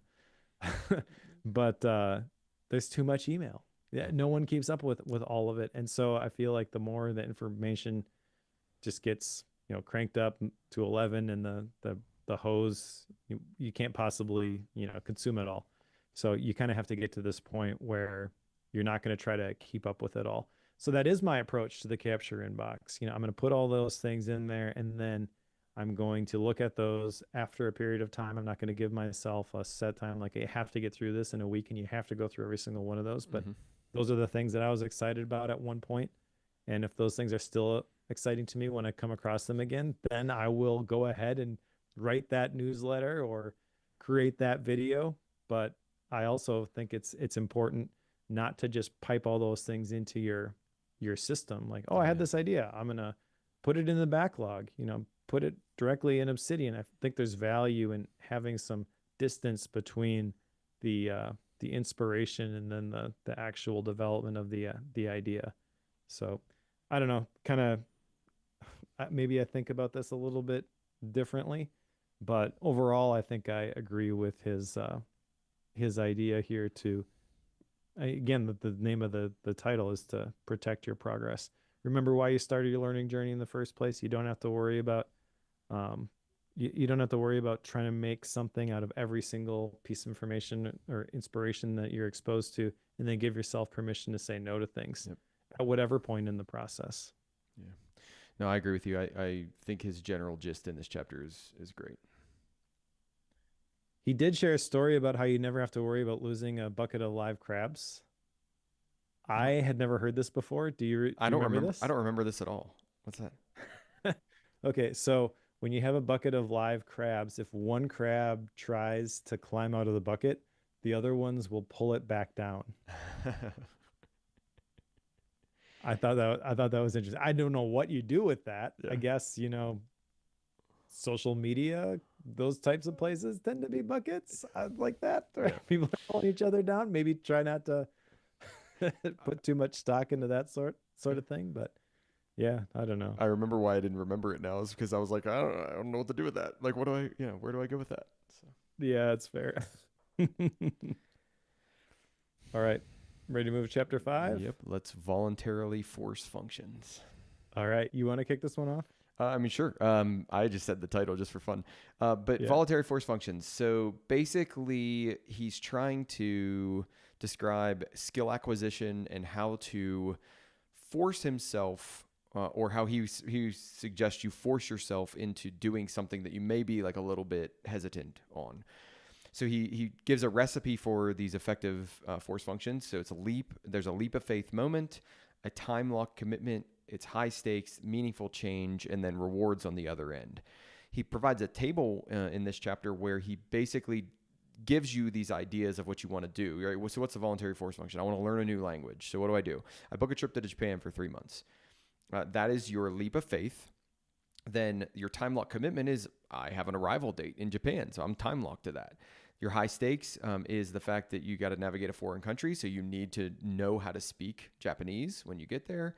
Your meaningful challenge is you want to connect with other people, and then the rewards at the other end is can you develop business opportunities, through the Japanese culture? Can you explore, a potential move into there? So that's just an example. He gives another one for starting a business and another one for running a marathon. I mean, I don't have any reason why I can shoot holes in this idea. They're voluntary, so you're creating them. No one's forcing them on you. And then they push you forward in something that you want to do or something that you want to learn.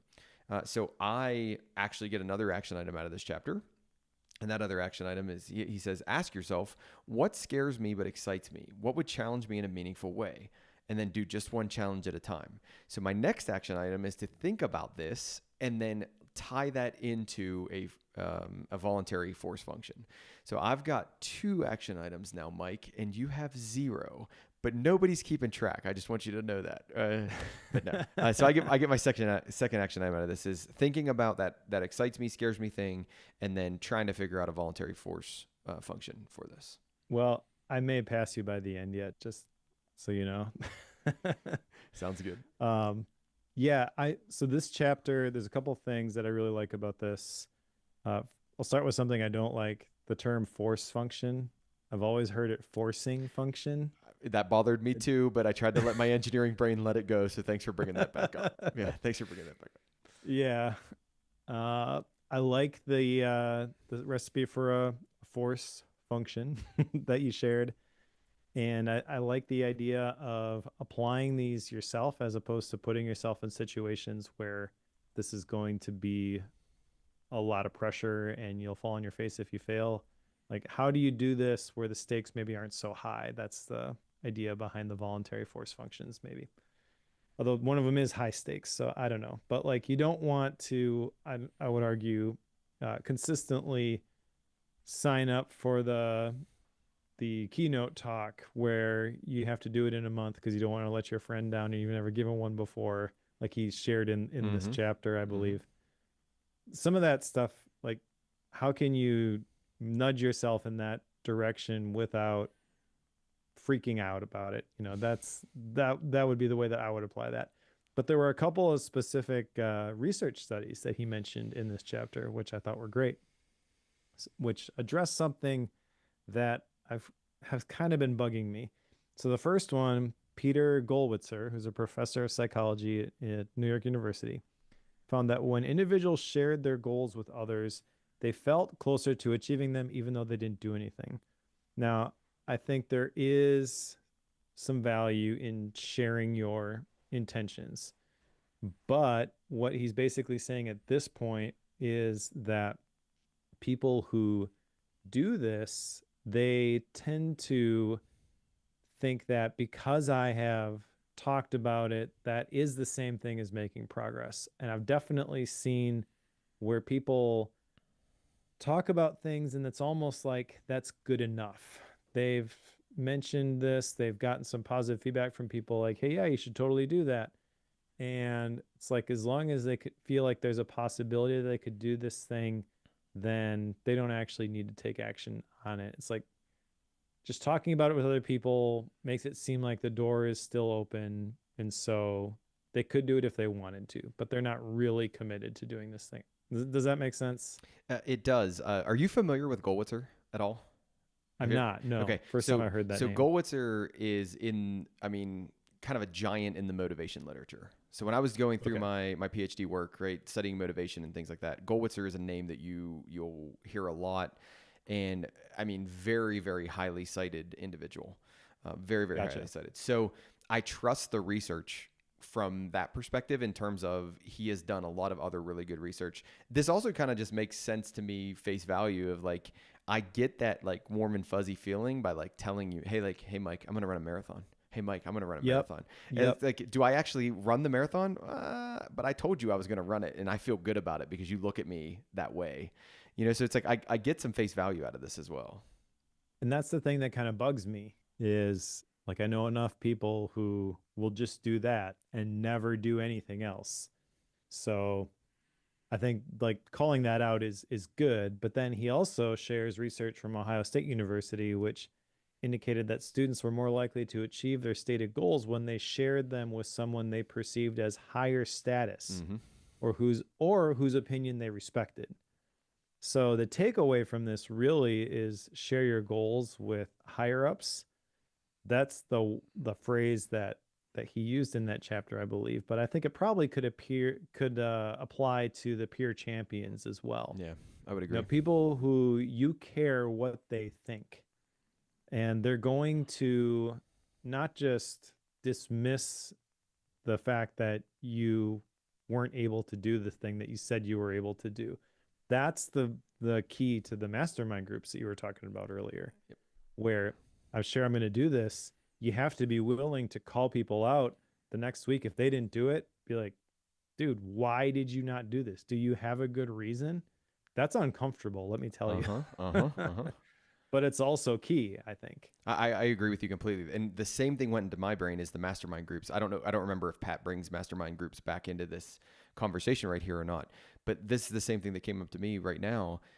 That's the value of the mastermind group. Like if I tell you I'm going to do a thing and you are above, like the people in my group are people I respect, people that I don't want to let down, people that I look up to or have done the thing before me. I think that's huge because they're going to call me out and be like, you said you were doing a thing and you didn't do it. Like, did you even try? Did you even care? Like, what it is.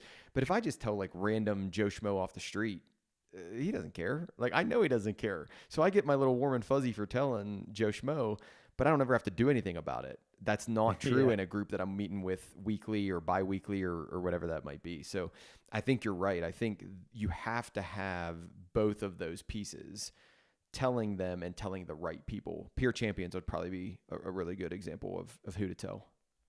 Yep. All right. So chapter 6 is persist or pivot. And I like this one. Mm-hmm. I just like the framing of this. And I think this is a good way of approaching what in my mind is kind of the ultimate question. Okay. I mean, this is just being transparent. This is on my mind with the creator business stuff because I'm still trying to get momentum with the business. And so I'm constantly struggling with the question of like, should I just fold this up? Should I just go get a real job? Should I persist? Should I keep going with this thing? And there's no simple answer. That's one of the things he calls out. The choice to keep going or pivot is seldom clear cut. So for my situation, it's not enough to pay the bills yet, but on the other hand, there definitely is growth, and you can see it trending upwards. So it's always like maybe it's just a simple tweak, and I'll get it figured out. Um, I'm not at the point where I'm ready to fold up shop. That's good. Just to clarify That there, makes me but happy. That's good. yeah, like that, but that's sharing the internal dialogue, Mm-hmm. right? Mm-hmm. Is like, is this really working? I don't really know. Should I keep going? Uh, the quote that he shares at the beginning of this chapter, which he shares a quote at the beginning of every chapter. Some of them I like, some of them I don't like. This one I did like. Life is not a journey you want to make on autopilot. I think this is kind of getting at all of the life theme stuff that I do. Autopilot is the enemy of progress. Really good. Your why guides your way. I really like that specific phrase. talks about how there's power in the pivot. So when you decide to change and do something else, that actually is very powerful, very freeing. There's three areas that you should be reflecting on: your progress, your passion, and your purpose. It's convenient, but I don't really know that I really like that Mm-hmm. the alliteration. I think it's maybe a little bit more nuanced than what he describes here. I do get an action item from this chapter, Corey. So Okay. finally, Good. there is an action item here about what about I want to ask what about my work gives me energy. That's really what he's talking about with the passion, but I'm not framing it as passion. I tweaked it a little bit. And then he also brings up the personal mission statements in this particular chapter. So this is where like I'm thrilled that he's talking about the personal mission statement. I think that's really powerful in terms of finding your why and applying that. Like that's the whole idea behind the PKM stack, which is at the heart of the all the methodologies and the cohorts and things that I lead. It's all tying the stuff that you do with your technology and your PKM system to your vision and your values. And I think it's overarching. I think it actually affects everything that you do in your entire life, which maybe is a little bit broader than a lot of people think about PKM, but really it is about, this information is coming in, you're making sense of it, and it's affecting what you do. It's changing your actions, whether those are professional projects or just the habits and routines and the way that you live your life. If you want to see what people actually value, follow them around, see where they spend their time, see what they spend their money on. That's the reflection of it, and it's something that we really should be thinking more about. I would argue that the process that he describes briefly in this chapter is not as good as what I share in the life theme cohort I would library, agree with you. I would but I'm agree. biased. Yes, I would agree with you. Um, I get my first, or sorry, I get my third action item out of this one, but this is the one I already have done because this was the one I thought was the most relevant and the most pressing, and this is part of the reason why I didn't get the other action items done. I went through his 4 questions of create your own personal mission statement. I've done your life theme stuff. I've done this one now. I think where I'm at, Mike, is like I'm trying to refine this personal mission statement. I think I would have had it figured out, but there's something changing right now. Like there's something about the season of life that I'm in, whatever it might be, it's changing right now. So it's one of those things where I feel like I'm throwing spaghetti on the wall when it comes to life themes and personal mission statements, and I'm trying to figure out what sticks. And I don't have a good answer for you at this point. I have some answers for you. Sometimes I feel better about it than other times, but I don't have like a solid definitive like I mean you ever since I've met you, you're like this is my life theme. And like and you go for it. Right? And I'm not there. Like I just am not there, and I don't know if there's a fear aspect there or if there's a lack of commitment there or whatever it might be, but I'm just not there. I don't have that thing. Well, I guess the one piece of advice I would give you is that whatever you land on doesn't have to be like a lifetime marriage decision. It's really just something that you're trying and you're trying to see if it's useful to you right now. Mm-hmm. So, bunch of different iterations, but yeah, I also think that you never really fully land on it. I know. So even though I guess I put off the impression that I've got this all figured out, it's what I've figured out up until now, until I find something that causes me to think about it differently, and then I'll adapt it. But I don't think it's perfect. I do think it's useful. I am very jealous though because you are like committed and confident, and I'm like, oh, I wish I could be like Mike. I wish I had that thing that was my life theme, my mission statement. So Yeah, I do tend to go all in with whatever I do. okay, Whatever I end up doing, it gets turned up to 11. yeah, that's great. I like that about your personality. Thanks. All right, chapter 7 is micromastery and quantum leaps. Mm-hmm. I actually don't like the title of this chapter. The micromastery is a cool idea, but the quantum leaps kind of feels like, I don't know. It kind of feels like there's two different things that you have to balance here, and I actually think these are different ways of looking at the same idea. Okay. So talking about them separately in the title, I don't love. Micro mastery is basically taking tiny steps towards improvement that all add up to something great. And the key idea here is the progress, not perfection. Over time, micro mastery improvements compound. And this is where the idea of the Power 10 comes in. You brought this up earlier, so I'll let you define this. I did. So the Power 10 is basically, it comes from crew or rowing.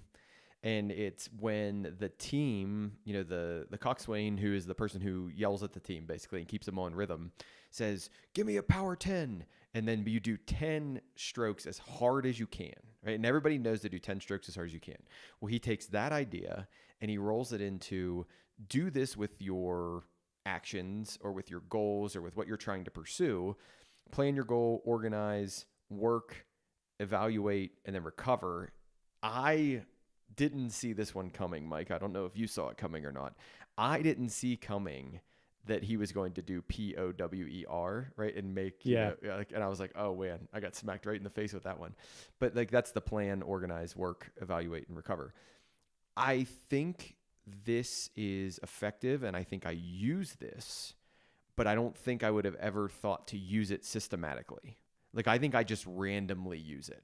And I don't think as hard as I should about, okay, this next season is, I mean, we're gonna go after it this next 2 weeks or this next week or whatever. And he gives a good example of writing this book and how he was struggling to get words on the page. And then, he had a 2 week period where he basically said, I'm not working on anything else but this book. And that was his Power 10. So he balances this idea of these small little tiny steps that add up over time with this really intense focused period, trying to figure out one thing and make as much progress as you can on that one thing. I like this idea. I don't necessarily like the system. In fact, I didn't even jot down the acronym for power because I kind of don't care. Yep. I get it. I feel like by breaking it down into that acrostic that he's got, he makes it out to be more of a system. And at that point, you start to lose me with this idea. Okay. Like the person who's calling this out, I've never been involved with crew, so I have no idea how this actually works. But I'm guessing that this isn't real cut and dry, like you do 80 reps normal and then a power 10, and he's just keeping track in his head and then calling it out when it's time. Which, if you're going to break it down into those individual steps, especially towards the end where you're reflecting on it, kind of like that's the end of the loop. And so what do you do from there? You go and you loop again. I don't love that idea. I do like the idea of a short burst of effort significantly increasing a person's, I wrote this down wrong. A short burst of effort can significantly increase the person's effort. Is that what? I feel like I wrote that down wrong. But the big idea really is just, you don't need to do this forever. You need to do this just for a little bit. Yeah. It reminds me a lot of like tiny experiments. Yep. And that really was inspiring to me. I don't have a specific action item from this, but I'm already thinking about this in terms of like the live streams that I mentioned I'm going to start doing. It's like, just do 10 of them. Yes. And then figure out if it's worth continuing with. Just do 10 shorts and then figure out if it's worth continuing to do that. I think the value of the Power 10 is do these 10 live streams, do these 10 shorts, and then figure out where they fit in terms of the overall strategy. So I think it is a little bit different in terms of the tiny experiments. Tiny experiments would be like, maybe these 10, these things that you're trying, they're not worth doing at all. Power 10 kind of feels like you're going to do this, but you're not going to do it at such a high clip. Yeah. And you're really going to go hard on this for a little bit, but it's not as a way of figuring out whether this is actually worth doing. It's kind of like you've already figured out this is something that you need to do. So you're really just going to sprint for a short period of time. Yeah. I do like the packaging of the Power 10. I think that's really effective, but yeah, I don't know that the system there's really a whole lot to. to benefit me there. Yeah. That's the impression I get is the way you described it originally. So he defines it short bursts of effort meant to create immediate significant impact. So if you have decided that live streaming is something you're going to do, then you say, okay, my power 10 in this situation is for the next 5 days, I'm going to live stream. And then I'm going to reflect and see what that's all about. And he describes it as it's coming over or it's overcoming short-term hurdles or making quick progress in a competitive situation. So that's where he gets into the crew, the rowing thing is they would do a power 10 to overcome the competition, to okay, get us in front of that boat that's ahead of us. For you, I could see it maybe being like, I don't want to live stream. I don't like the idea of it. It doesn't sound fun to me. I like making videos the way I've always made my other videos. I don't want to live stream. Okay, for the next week, and if you combine this with Mel Robbins, countdown, right? Okay, I do my countdown and then boom, I'm going to make videos for the next 5 days, live stream videos for the next 5 days. And that's your power 10. And then you evaluate, how it goes from there. I think this could be really, really powerful in my life. Like I really think that a power 10 scenario, and in particular for me, it would be like procrastination or getting over that initial hurdle of a new project. I love the brainstorming idea. I love developing the new project, but that first kickoff, that first launch, the getting the ball rolling for me tends to have, I make a lot of excuses. It tends to like be really slow for me to get things going. And then once I get them going, everything's fine. Like everything goes smooth from there. So I think this is where this would be very, really, really valuable for me. It doesn't turn into an action item for me, but I want it to be one of those things in the back of my head that says, okay, when I need it, call on this power 10 idea and just go and just, push the pedal down and go. Exactly. That's how I think it's useful too, is I know that I need to overcome the resistance for this thing. I'm really struggling with this right now. It's almost like a short temporary hustle mode. Yeah, exactly.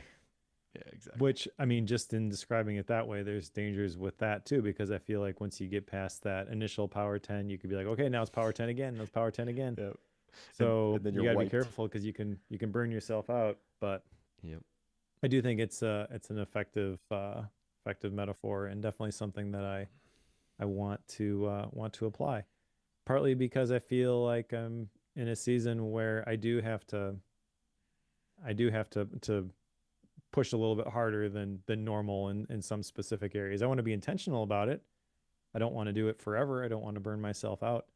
But there are definitely certain things that I need to focus a little bit more on right now. And it doesn't mean that it has to be a priority forever, but it does require a short burst of effort right now. Yep. To fill the hole. I agree. All right. Chapter 8 is From Learning to Leading. And this one, I don't have a whole lot jotted down, but I do have a couple of action items. Well, I was going to say, the reason you don't have a whole lot jotted down for this is because, Mike, you do this pretty much every day of your life, right? Like you host a workshop or webinar, you create a mini course, you write a blog article, you speak at a conference, you find a friend or a peer to help or that needs help, right? Like I get the impression, Mike, that all of the activities you do are this, like all the time. I mean, there probably is some truth to that. I don't think about it though. I actually was talking about this earlier today with the creative coaching group that I lead inside the library, where we're talking about the things that the resistance that comes when you are going to create stuff and you feel like, who am I to talk about this? And I shared some specifics in terms of like the 2-year test. So figuring out, where were you 2 years ago? What did you learn? What experiences have you gone through that you could use to help somebody who was in your situation a couple of years ago? And through the course of the conversation, there was somebody in the group who was talking about how a couple of years ago they were not in a great place, and a lot has changed since then, not in terms of their job description or their on the outside, their life has completely changed, but they've learned how to navigate that stuff.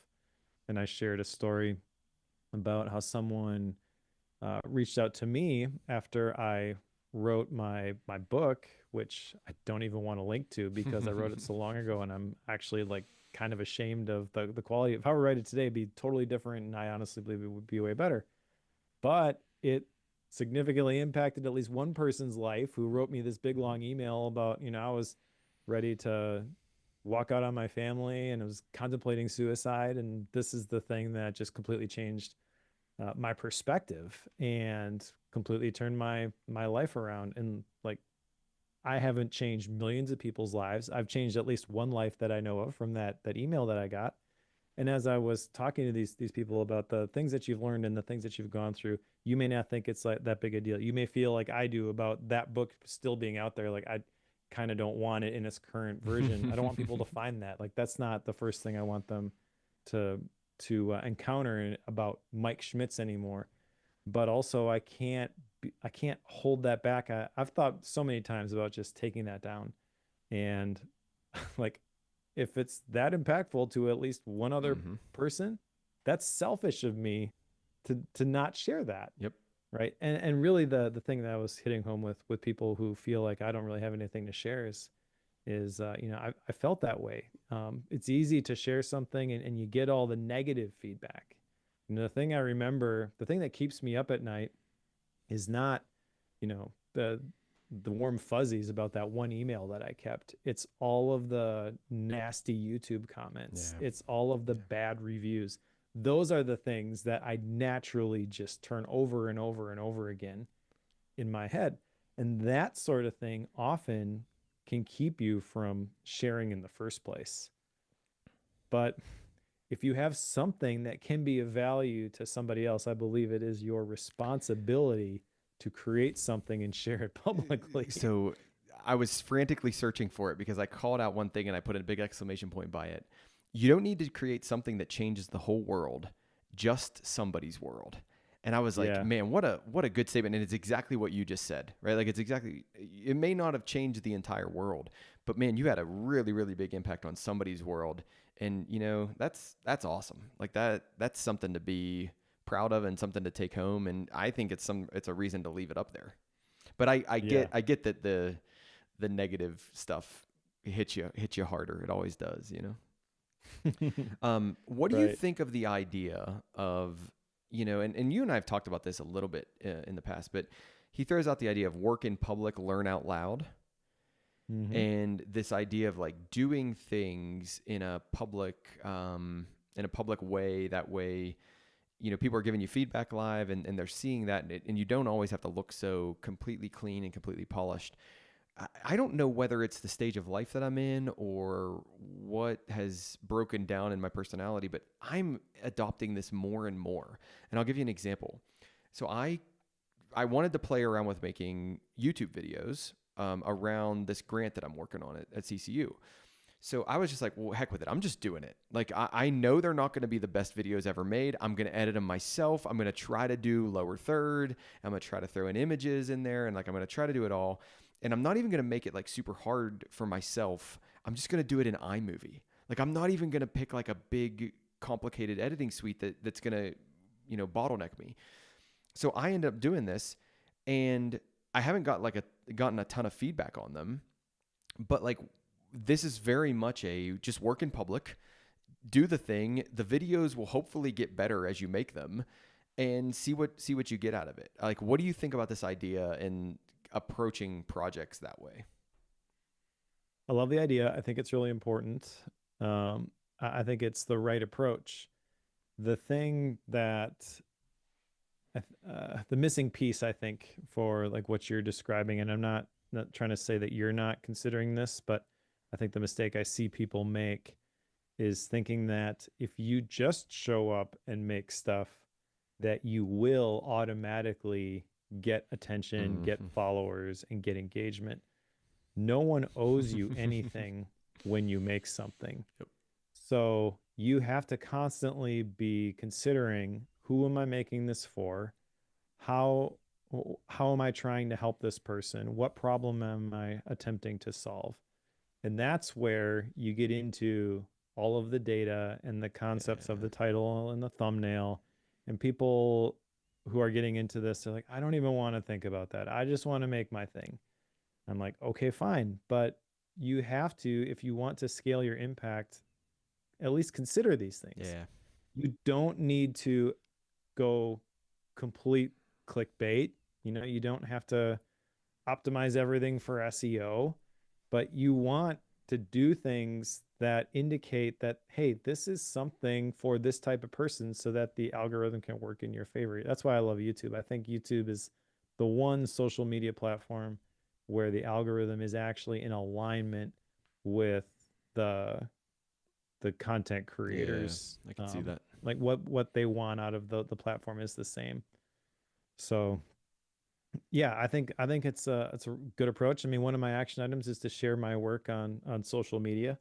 I feel like I do share the process. I talk about a lot of things on podcasts, but I want to share those things in both text-based social media and then also shorts. And then the other one here, because he brings up the masterminds yet again, I have the action item of mastermind groups for the library question mark.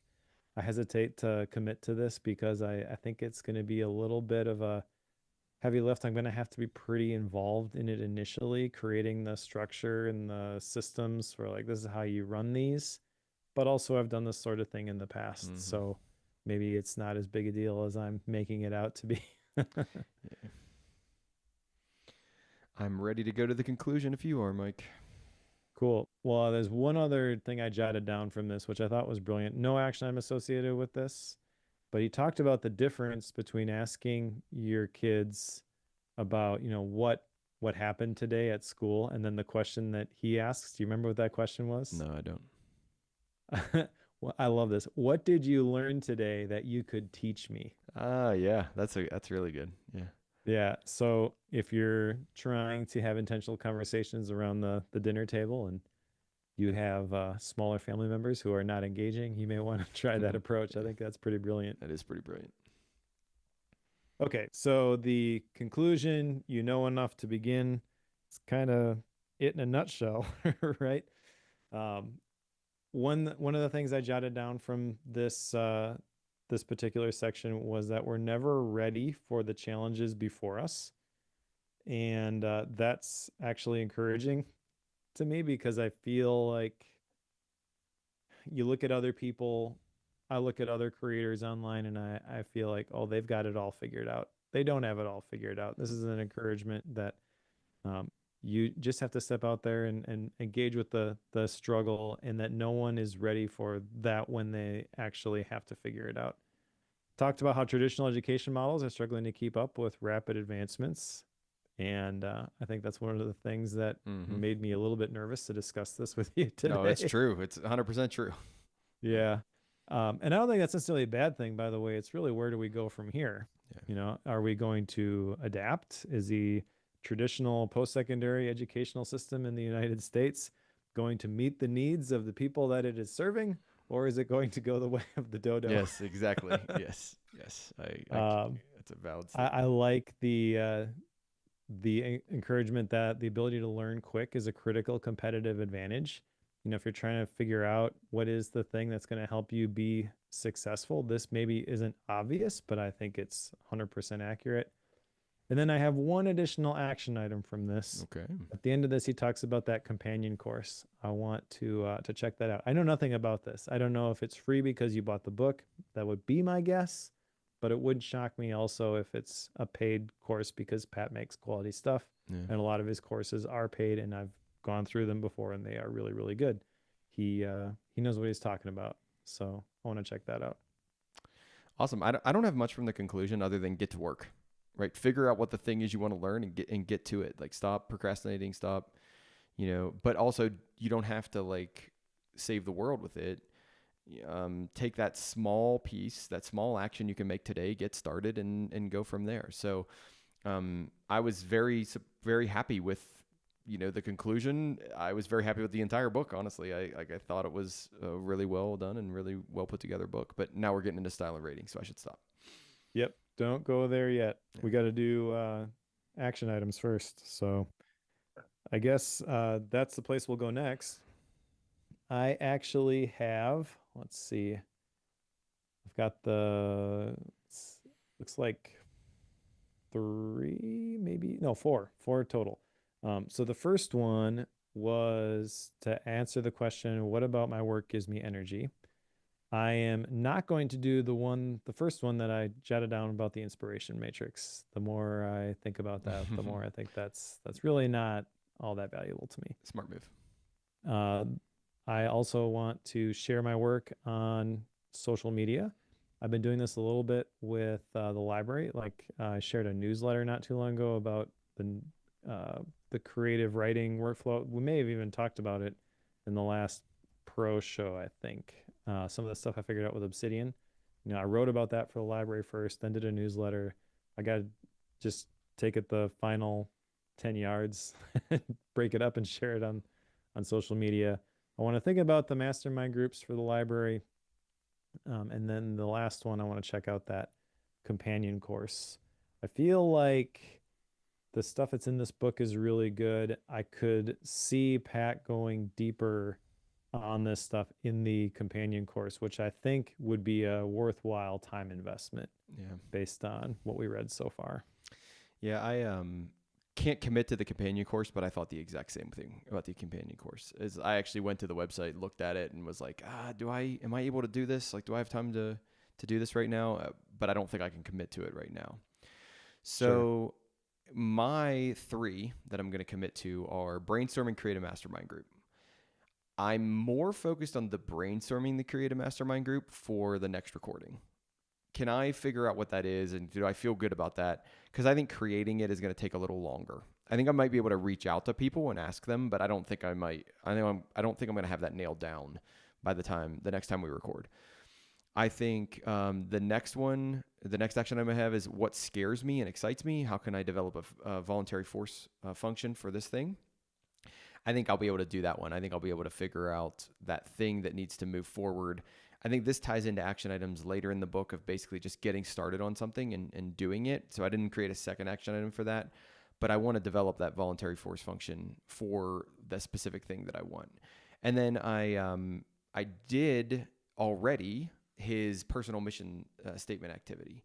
So he has that personal mission statement activity. I'm not going to tell you I love it, what I've developed, but I like it for the most part. So I'm trying to keep that moving. So I've already got that one nailed in. So I'm already winning on action items for next time. And I feel good about that. Nice. Well done. All right, style and rating. This was an interesting book. It was a little bit more, I'll say, whimsical than I had anticipated. And it's not the first Pat Flynn book that I've read. I've read a couple of his other books as well. And so I kind of knew what to expect, I thought, but I guess, just the fact that he worked with a publisher on this one instead of self-publishing, and based on some of the blurbs, that this one might be a little bit more formal, but also, as we talked about, the whole concept of lean learning on the surface anyways, being a little bit at odds with the traditional post-secondary academic system. I don't know exactly what I expected. I did really enjoy this, and I think this is definitely one that I would recommend people read. I think there's some really important ideas in here. I think that it has the potential to be a life-changing book. I think I probably have an inkling of where you're going to rate this based on some of the comments that you made. I didn't have the same level of positive feeling, I think, with some of the stuff that you did, but there were definitely some things for me to think about. Definitely some things that I want to wrestle with, and some things that I am going to apply. I'm going to rate it 4 stars. I just think that there's some stuff in here that doesn't get quite enough attention. There's some stuff in here that is described maybe in a way that probably wouldn't describe it. Definitely some great insights and some really cool stories. I think that's the thing that stands out to me about this in terms of the positives for this book is that the stories are phenomenal.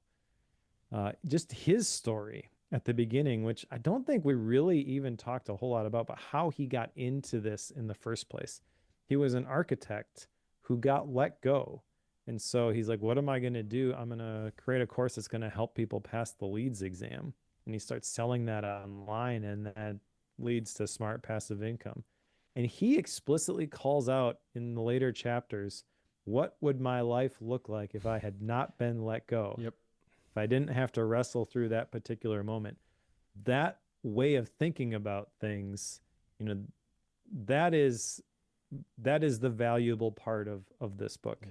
Yeah. It's not the specific information that he shares. It's not necessarily the style.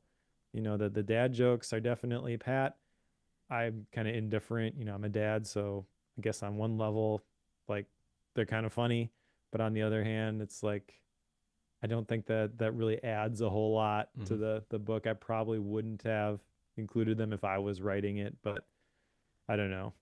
Pat's a great storyteller, though, and I think he's probably one of the most authentic human beings that I've ever met. Like, I've gotten to meet him a couple times at Craft and Commerce. So I think his personality and his generosity definitely comes through in what he shares. And I would definitely recommend that people pick this one up. I just think for myself personally that there's not anything in here that is completely life-changing. It's more a reinforcement of something that I've known already, but I needed the extra kick in the pants to continue to move down this path. Yeah. So for that, I am thankful. Yeah. I really like this book. I thought it was a good book. I thought it was a well put together read. I agree with you that like the dad jokes were fine. They could stay, they could go. Doesn't really matter to me that much in terms of that. I think from a content standpoint, he outlines and describes a really good system, although he doesn't package it as a system, but he outlines a really good like thought process through this idea of a new approach to learning.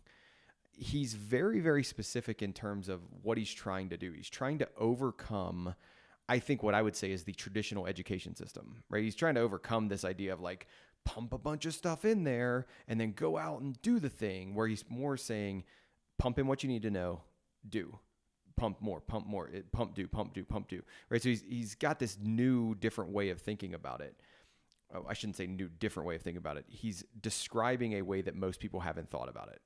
I think this isn't a brand new system that Pat Flynn developed. He just packaged it in a really nice way and put it in a book that he called Lean Learning.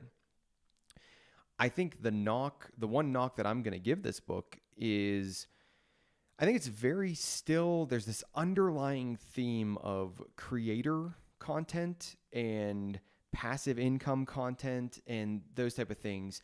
And I actually think that's a detriment to the book. I don't think it hurts the book so bad that I wouldn't recommend people read it. I just think that you have to know that going in. Like, this is his bias.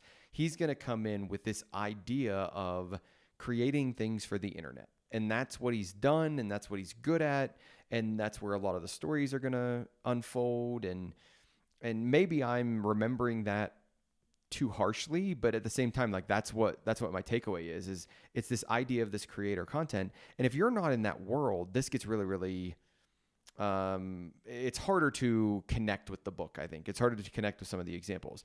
I still think the principles all make sense. I really do. I still think the principles all make sense. I wish some of the principles would have been, like you said, fleshed out a little bit more. I wish some of them would have been outlined a little bit more on some suggestions about like how this would work in practice. Very similar to the way, I'm trying to remember what the ideas that the table described. Do you remember, Mike? There you go. Like the leap of faith, the time lock commitment, like those type of things. I wish we would have gotten a couple more of those, where he packages the ideas that he has into that table and gives you 2 or 3 examples with that. So my overall rating on this book is going to be, I'm going to break our typical rule system here. My overall rating on this book is going to be a 4.5. I don't think it's a 5-star book, but I'm not going to go as far as to say it's a 4-star book. So I'm going to give it a 4.5 rating on this one. I would very much recommend it to other people and give them the caveat of, it's a little bit creator focused, but that's okay. It's a quick read. It's a good read. It's not very overly intellectual for the sake of being intellectual. It doesn't go into a million different research studies that you have to like slog through. So overall, I very much enjoyed this book. I'm really glad you picked it. I'm really glad we read it and that I'm going to learn from it, because I think it's one of those ones that I'm going to think about later on down the road. And I'm going to try to start applying very quickly. Yeah, it definitely is approachable, and it's if you rankle a little bit at the traditional self-help type books, this one is a breath of fresh air for sure. Mm-hmm. All right. Well, let's put Lean Learning on the shelf. What's next, Cory? Okay, so the next one is called AI Snake Oil. This was a recommendation from the Bookworm listeners. And it's what artificial intelligence can do, what it can't, and how to tell the difference. One of the reasons why I wanted to do this book was not only because it was a recommendation, but I'm big into AI right now. I'm thinking about it. I want to keep thinking about it. I think it's an important thing. I think it's one of those technologies, however you package AI, however you think about what it actually is, I think it's one of those technologies that we're going to look back on in 20 years and go, oh man, that changed everything. Right? Like nothing was the same once this thing got released onto the world. So AI Snake Oil, I'm going to do my best to say these authors' names. I'm going to mess them up, but I'm going to do my best. So Arvind. Why do you do this to yourself? I don't know. I don't know. Arvind Narayanan, and Sayash Kapoor. Okay, these are the authors for this book. What I'm very, very interested in is this book was published in September of 24. So that means it was written, let's say, the year before that. So best case scenario, they started writing it in January, very best case scenario, and they were able to get it published by September. I'm very intrigued to see if and how much of this has changed or what's different about what they wrote compared to what's reality right now. I'm very excited to see that. And I almost hope that like we have a lot to talk about that was like, well, they were wrong there. Well, they were wrong there. Well, they were wrong there. Yeah. That I would be totally fine if that's the case. But I'm very, very intrigued. It's also from what's disclaimed on the website describing the book, 2 of Time's 100 most influential people in AI. So that's pretty cool. Like there's some validity there to who's writing this book. And I'm excited to pick it up. So if you're reading with us, AI Snake Oil. That is the thing that redeems it for me, by the way. The whole premise of AI Snake Oil and really what AI cannot do being written even 3 months ago. I feel like everything has changed. It's all different now. But if these people are really experts in AI, then maybe they have a little bit different approach than it appears based on the title and the subtitle. Yep. We're going to find out. Very nervous about this one, I'll say. Yeah, we're going to find out. And it's going to be fun. I can tell you that. Yep. So after that, we're going to do another Bookworm listener recommendation. And that is From Strength to Strength by Arthur Brooks. And to be honest, I have had this on my list to read for a very long time and have forgotten about it multiple times. Okay. I bought this book probably shortly after it came out, forgot about it, was given this book by my brother at Christmas and told, this is a great book. You should totally read this. You would really like it. Forgot about it yet again until I was having a conversation with somebody who said, dude, you should totally cover this for Bookworm. Okay. I was like, okay, 3rd time's the charm. We're going to cover this one. Have you read an Arthur Brooks book before for Bookworm? Not Arthur Brooks, I don't think. Okay. I got it confused initially with David Hmm. Brooks, who wrote The Second Mountain. I really enjoyed that one, but totally different person. So Yeah, I've heard good things about Arthur Brooks, but I've never read any books by Arthur Brooks, so I'm excited for this. yeah, got any Gap books? So I do have a Gap book. I'm going to admit to Mike, which he will judge me hard, very, very hard. I'm going to listen to this book first because I think it's going to be valuable and I need something to do while I'm at the gym and running.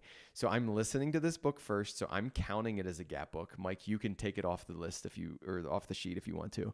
But it's called Scrolling Ourselves to Death.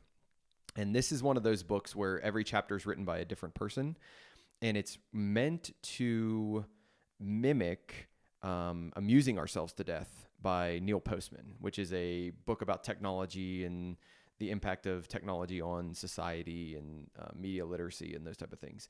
So Scrolling Ourselves to Death is a book that's like that, only it deals with the internet and social media and those type of things. So I'm listening to that right now, actually, as we speak, and I'm enjoying it so far. I think it's fine to listen to a book in terms of this is I want to be entertained by this. Mm-hmm.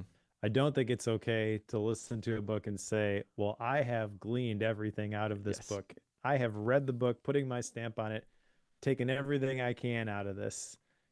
Just as a professor, like if someone were to tell you, "Oh, I listened to the Yeah. chapter," is Yeah. that the same thing as reading the chapter? I completely agree with you. I just didn't. I was just letting you. Yeah, yeah. I was giving you the opportunity to just bash me for calling it a Gap book, even though I'm just listening to it. No, no, no. I think that's fine. I want to clarify that. But yeah, so no nothing against the way that you are approaching this. Feel free to continue to use audiobooks as gap books. But I will Yes. make right clear right here to the listener, if you are listening to a book, you have not read the book. I agree I with wrote you. about this in the my latest newsletter when I talked about the AI in terms of using these tools in the creative process. And there was a quote at the beginning of that from David Perel. He has a Substack, and he referenced an interview he did with Ezra Klein. And Ezra Klein mentioned that he had a quote in there about how he doesn't really like shortcuts. And that was kind of my jumping off point for the discussion in the newsletter and hitting the cognitive gym, basically. Like, you don't go to the gym and have a whole bunch of aids which are going to allow you to do the bench press at half the effort. That defeats the whole Yep. point, Yep. That's a good right? You point. put the weight on the bar, you lift the weight, the resistance is the thing that causes the growth. It's a good point. You're correct. It's a good point. Yeah, so in the newsletter I said that that listening to a book and thinking that you read it is kind of like going to the gym and not putting any weight on the bar. Yeah. It's good. It's good. It's well done. It's well done. How about you though, Mike? Do you All have right, any Gap books? I do have a Gap book.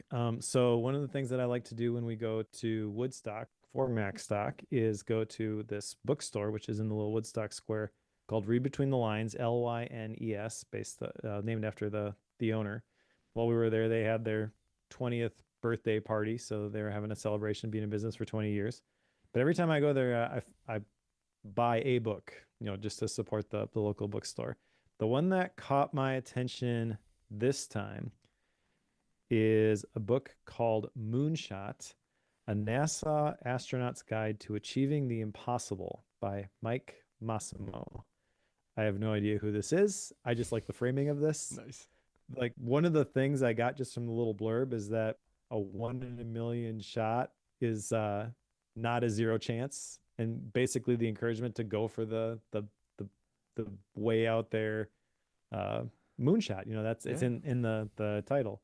So I think this one will be interesting. It's not that long. I think it's like 200 pages. So I'm Nice. hoping to get this one done before AI Snake Oil, which is a little bit longer if I remember right.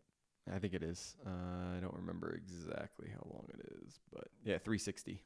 AI Snake Oil's 360. All right. Well, we'll try. I'll start AI Snake Oil, see how quick that one goes. Sounds Um, good. but yeah, so thank you for listening. If you want to support the show, the best way to do that is to join our Patreon, patreon.com/bookwormfm. It's $7 a month, and it gets you access to a couple of additional feeds. One is a pro show feed where we cover an additional topic every single episode and also remove the ads when we have them. There's also the bootleg feed where you hear everything because it gets published right after we record it. So that goes out typically about a week or two before the actual episodes hit. So you get access to those. You get 4K Bookworm wallpaper that I put together. You get access to the live streams, so you can join the conversation when we record these episodes. You can get access to all that stuff right now by going to patreon.com/bookwormfm. And for those who have decided to support the show financially, thank you so much. You help us keep the lights on. It's the reason that we're able to keep doing this. If you have a book recommendation, don't forget that you can add that in via the link in the show notes. So feel free to make a book recommendation. And if you're reading along with us, pick up AI Snake Oil for next time. Thanks.